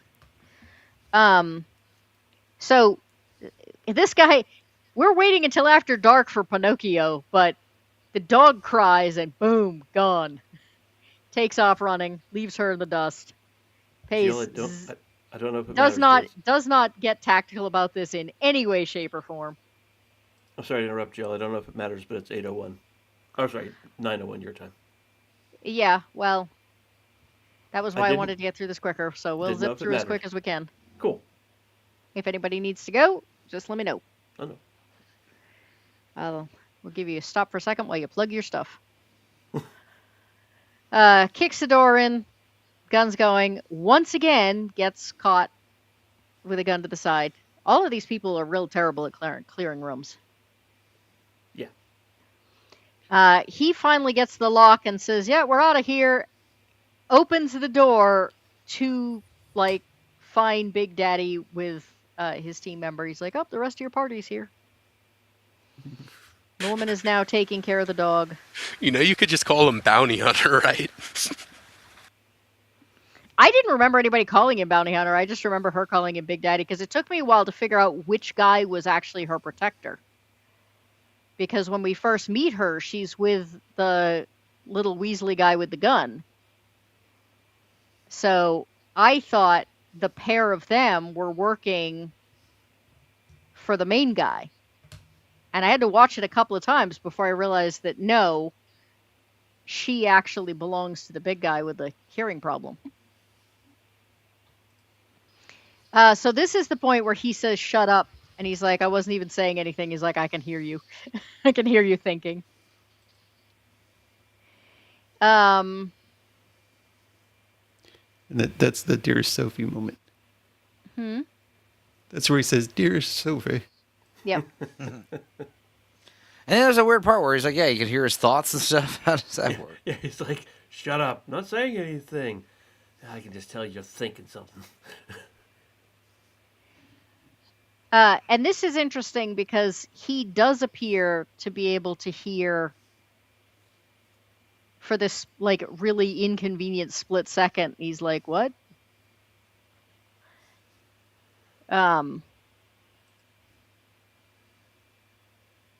And Santiago's people are burning more stuff down because they're, tactful.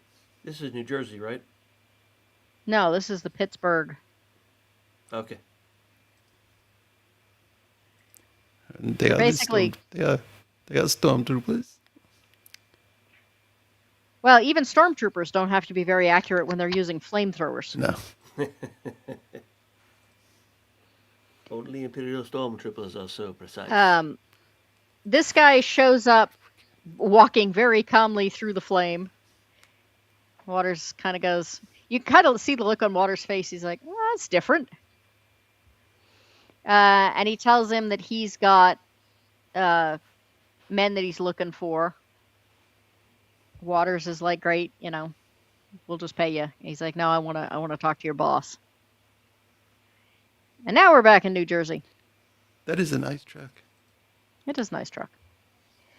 So she talks to this woman, says that she can't get any information on Pinocchio, but she knows that this lady's husband served with him. And this is John's real world wife, so he apparently just hooked up with her again in the virtual reality. She's been fed the exact same line that Sophie has been fed about her guy. So apparently they've got a very standard. You know what? It only shows the older boy here. Well, that's why I was asking, is that he's the only one in this. There are two younger kids, and at least one of them doesn't look like he can have been old enough to have been born in the real world. So he just had more kids with a virtual reality version of her. Gotta have something to do, right? I just find it. I'm like, how does that even work? Forget talking about food and how people eat in this. Yeah, the level of detail in this virtual world is astonishing. I mean, do you feed the wife more so she just has a kid? That's game logic. So she brings the dog down. The dog won't eat. He's nice to her. Pinocchio calls her a whore. Um, Well, you can understand Pinocchio not liking her. I mean, she betrayed him. well, she betrayed both of them. Um, well, I guess she didn't betray. Not Hobbs. Yeah, and I mean, he was really honestly, he should be kicking himself for having fallen for it in the first place. Yeah. Um, but anyway, he's nice and says, I know she'll bring us some water. And Pinocchio does a wonderful job of trying to undo all of his, sweet talking. Pinocchio really seems to think that they're programmed and can't step outside she's programmed to be whore to an asshole, and therefore she must always act like the whore to an asshole. Whereas Hobbs seems to think, well, yeah, she's a program, but she's still the program of a person. Hmm. So they have this big argument about, the nature of existence and whether or not the programs are really just programs. And this is her listening at the door, and she hears them talking about the other world. Mm-hmm. So City, Santiago, mercenary gets brought in. They don't even, let him clean up first. Santiago's just like, yeah, pay him the usual fee and, move him out. And he says, well, I have Mike Pinocchio and I have Hobbs. I'd like to make a deal. And Santiago says, so I have total control over you in both worlds. Why would I ever make a deal with you? And he says, look, I will give you Pinocchio as a gift. But Hobbs, I want to be able to go through and get back to the real world. And Santiago basically says, That's impossible. Well, he kind of jerks him around a little bit that way, and then he basically says, bring me Hobbs, and then we'll talk. Yeah. He also says something like, I've got a body out there. Don't give me this. What do they call the programs? Basically, don't give me this program stuff. Yeah. I've got a body out there. I wonder, though, if he's deaf in the real world. Ralston, or no. If it's just his virtual reality. Like maybe he has a glitch somehow. Gotcha. I thought you meant the actor. Sorry. No. I meant like that character. Like I said, I'm really fascinated by like where they were going to go with him, because it's pretty obvious that he was intended to be a recurring character. Yeah.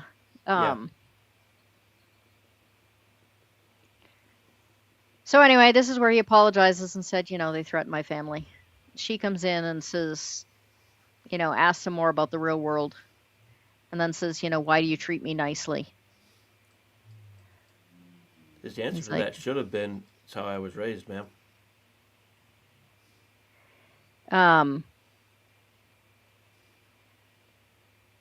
They get loose. Or no, the Florence comes in and gets them free. Knocks out the other guy whose name I think we also don't get,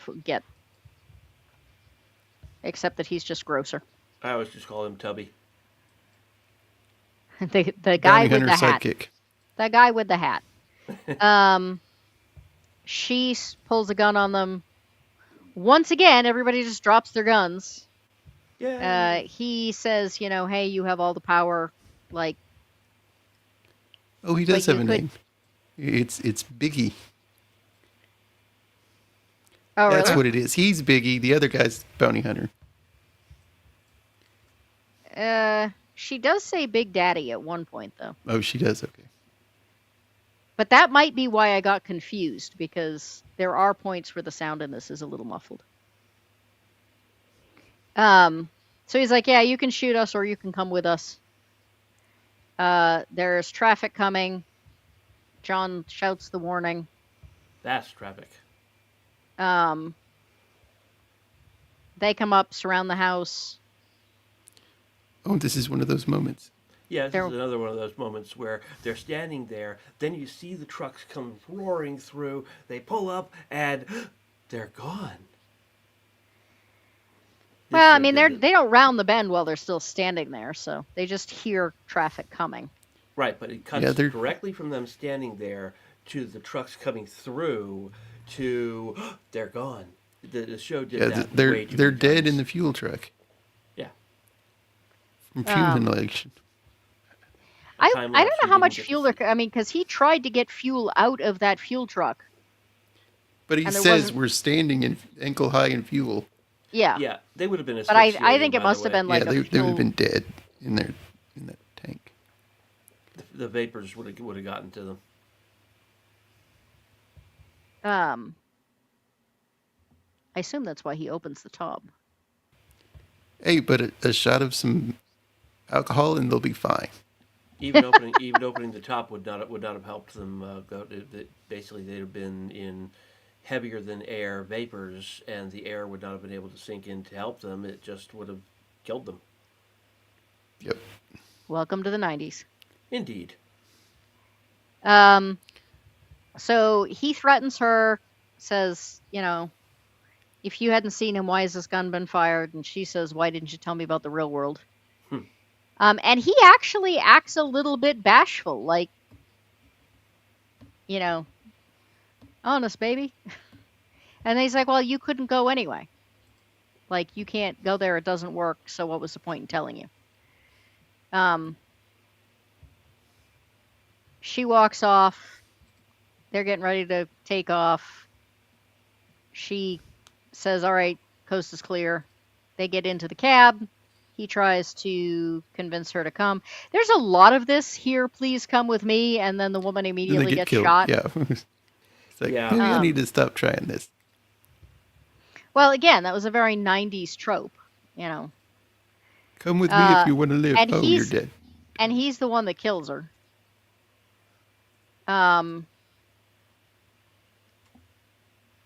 It's sort of like, the 90s trope of the giant explosions. We know that this is going to happen here, so Yeah. he's busy trying to get the tank off because big fireball go boom. And he just manages to pull the latch when the bullet hits, and the explosion not only doesn't kill them, but manages to block all of Santiago's guys from being able to follow them. This dude knows he's in deep shit. Back in the real world, she goes bursting in. He's on the phone. She says, I know you buried an empty box. So they dig him up. They offer to transport him. She says, no, I want to see him right here. And we get a guy with a nice tidy uniform and a burned up face. How convenient. And she's like, I love this. She's like, oh, that wasn't must him. be him. It's like, well, I'm going to get some DNA tests. It's like, who do you think's going to do the DNA test? See, I think it's And funny she's like, that Samantha Mathis how is far like, will oh, these people go? like It's wouldn't the she know, government. like, can't I see don't I, like, does he have any tattoos I would know about? Or you can't just, like, show me, here, proof that it's him. His face is all burned up. I mean, I'd be like, okay, I mean, it's pretty sad, but she has to be, she does sound kind of crazy when first she said there was no one in it, and then it turns out there is someone in it. And then she goes, oh, well, then yeah, it's women not don't him. like to admit they're wrong. So why wouldn't she double down and be like, well, he's got a tattoo. Let's take his shirt off right now. Let's see it. So she sends Hobbs a letter saying that she's pregnant. Dun dun Right. dun. Which is interesting because this suggests that our mysterious brunette thinks she has a way to get him said letter. They take John back to the house that is torched, but all of the family is apparently still hanging out, squatting in the burned out Basement? wreckage. I don't know.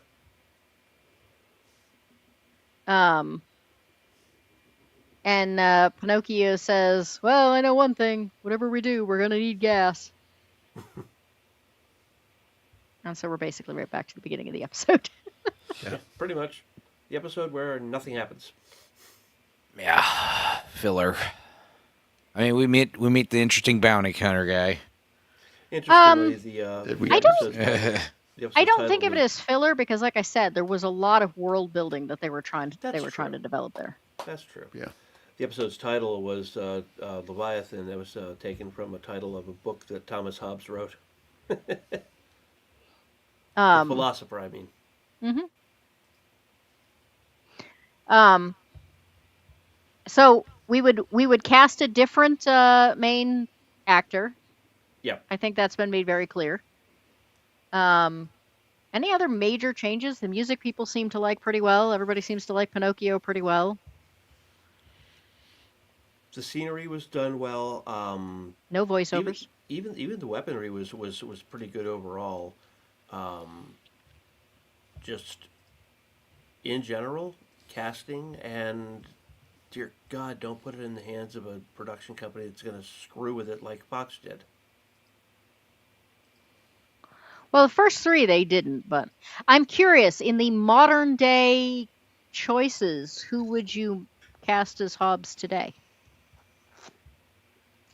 Pedro Pascal. I'm kidding. I'm kidding. I'm kidding. I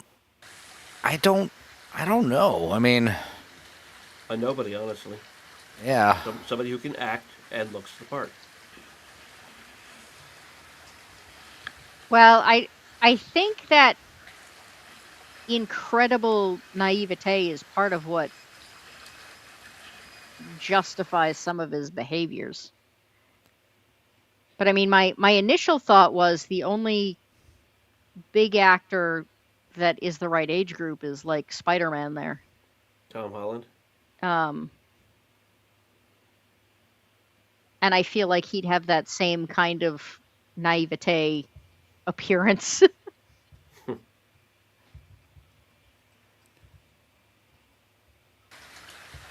I mean, it would be kind of interesting because part of it is the clash between his outlook and Pinocchio's. And if Charlie you Pl- don't have that, I think you lose a lot of the back and forth discussion about, the philosophy behind the show.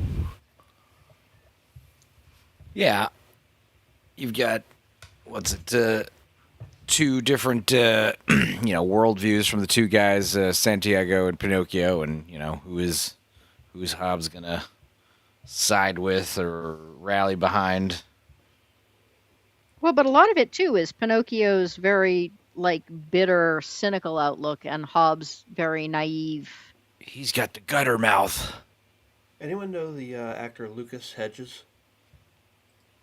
I need a visual. Hang on a second. He looks like he could be good for Pinocchio, actually. I don't know how good he is as an actor, but he's got the right look. Think so? For Pinocchio? Yeah. You mean the actual puppet, or you mean this character, Pinocchio? Oh, you know what? You know what? No, I take it back. I take it back.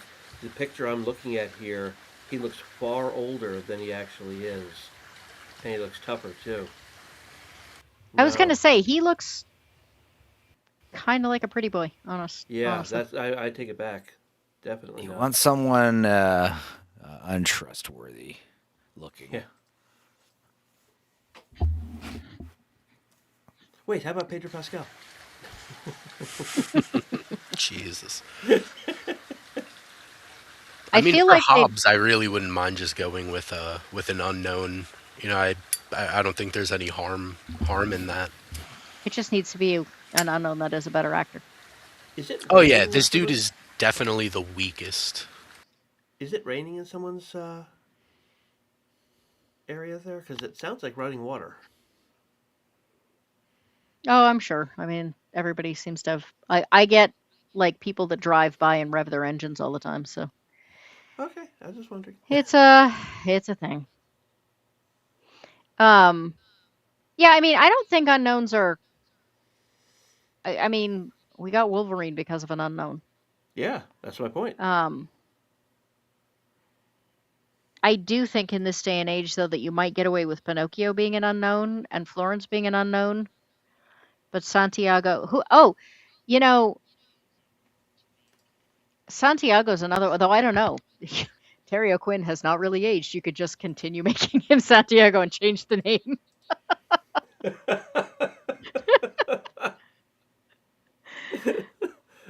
Um, it is crazy how he's like just. I mean, he's not exactly like Weird Al or something, but I'm trying to see if I can find a current. I saw a current image of him not that recent, not that long ago, and he's stouter, but he he just looks the same. Well, I think it's one of those things where, like, he's either always had a shaved head or went bald early. And I feel like when people go bald early, hair or the lack thereof is kind of what ages people. So it's like the Patrick Stewart thing. Like, he looked kind of the same for 40 years until he looked like he was 800, you know? There was an actor Well, Because he was bald early. there was an actor except in that the he Dirty. does have the dark mustache in both Millennium and in this, but like, when he's got facial hair in other roles, the gray does make a difference. We almost got Picard with a toupee. Yeah. Yeah. And then they were like, no one would care about. There was an Well, They actor. were Just like, let it go. shit, we got to one-up Shatner's toupee. Yeah. There was an actor through the 60s and 70s. You probably saw him in The Dirty Dozen, named Richard Yeakel. He never aged a day from like 1960 to 1977. It was just every time you saw him, it was like, is he ever going to get older? Is that the MP? The guy that's the MP at Yep. the beginning? Yep. Yeah, no, he does not age. Yeah. Kind of like Dick Clark. Wow, Terry O'Quinn's still working too. Yeah. A year and a half ago, he was in The Walking Dead.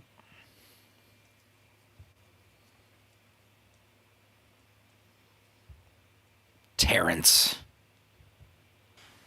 The Walking Dead's still a fucking thing. I guess. They did like Seriously, dude? they Fear the did a spin-off series. Like my AMC has God. become the zombie channel, right? And then Paramount is the Taylor Sheridan channel, and yeah. That's insane. I had no idea. I think most people, including myself, tap out around season 3 of Walking Dead, and if you want to go past that, you really gotta like.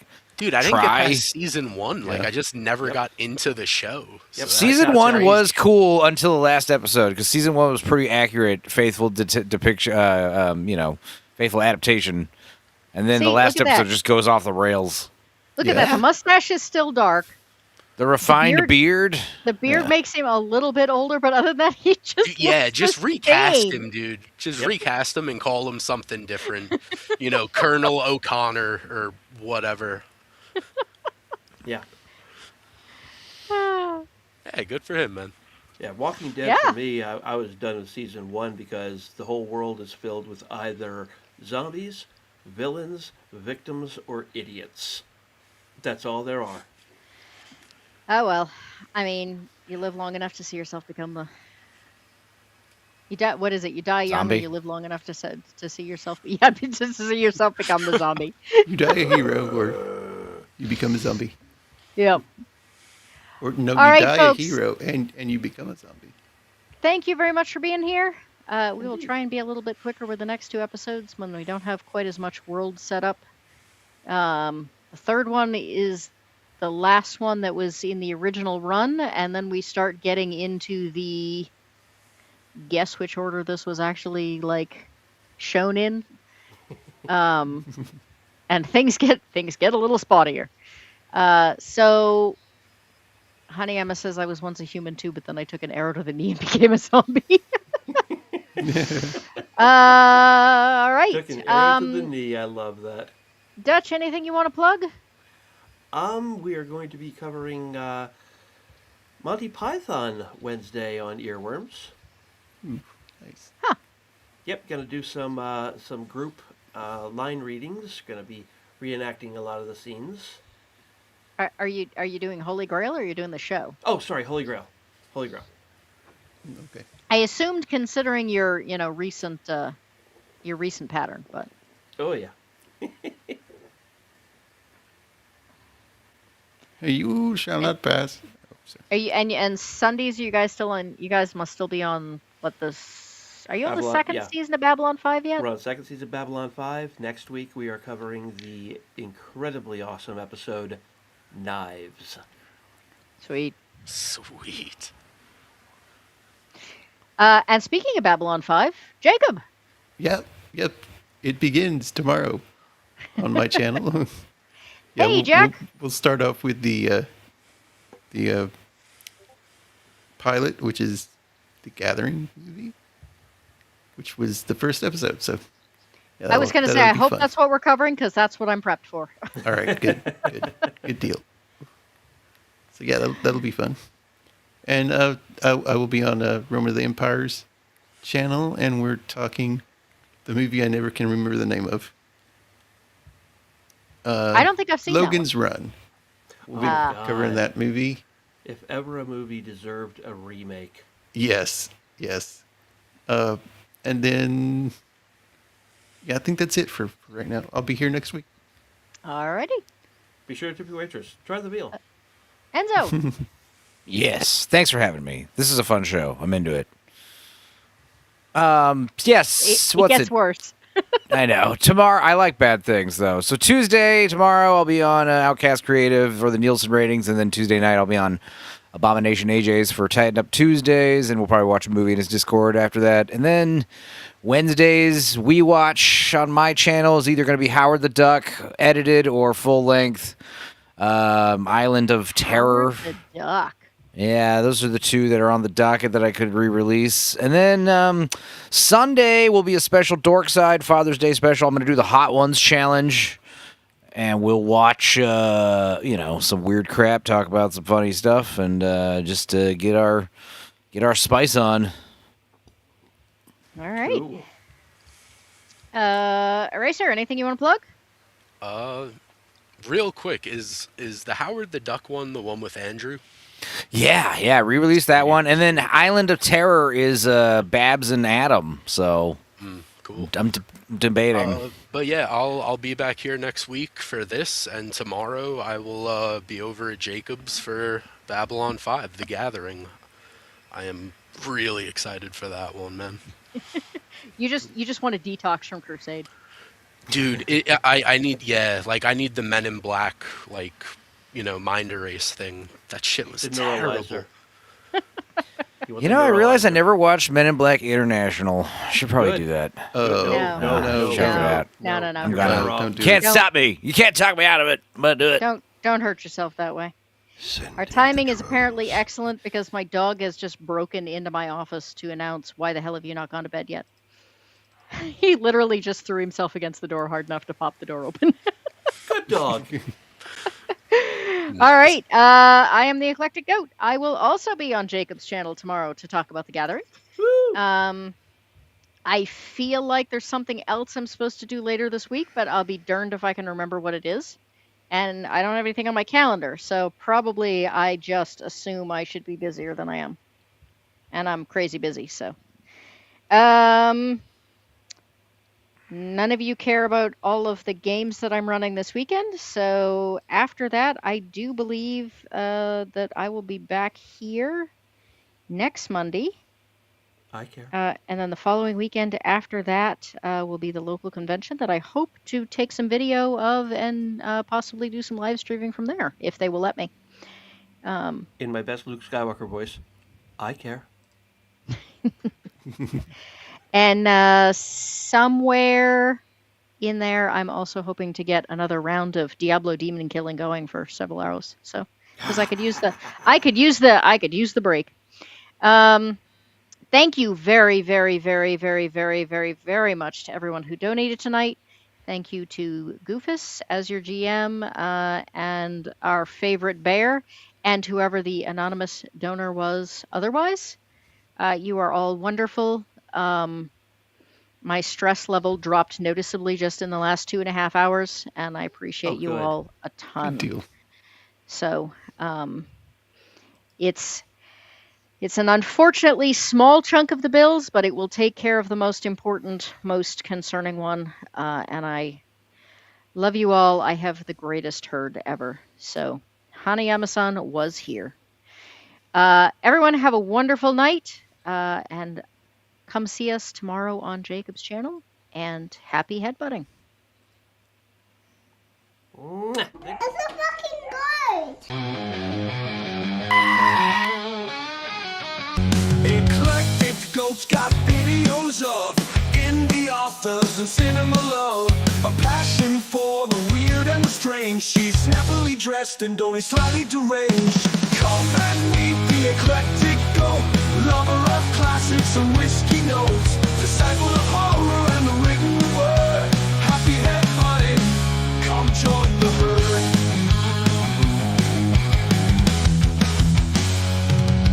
Shows might be a little improper. We've got real zombie, fake whizzes the otter, pizza in one hoof, glass in the other, deciding which role-playing games we will cover.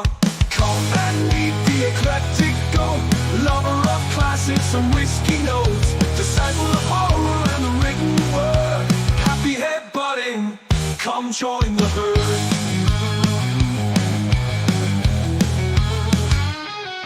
Got a thing for black and white screens, crappy horror with low budget scenes. Choose on the history, spits out the law. Time for another whiskey pour. Come and meet the Eclectic Goat, lover of classics and whiskey notes, disciple of horror and the written word. Happy headbutting, come join the herd.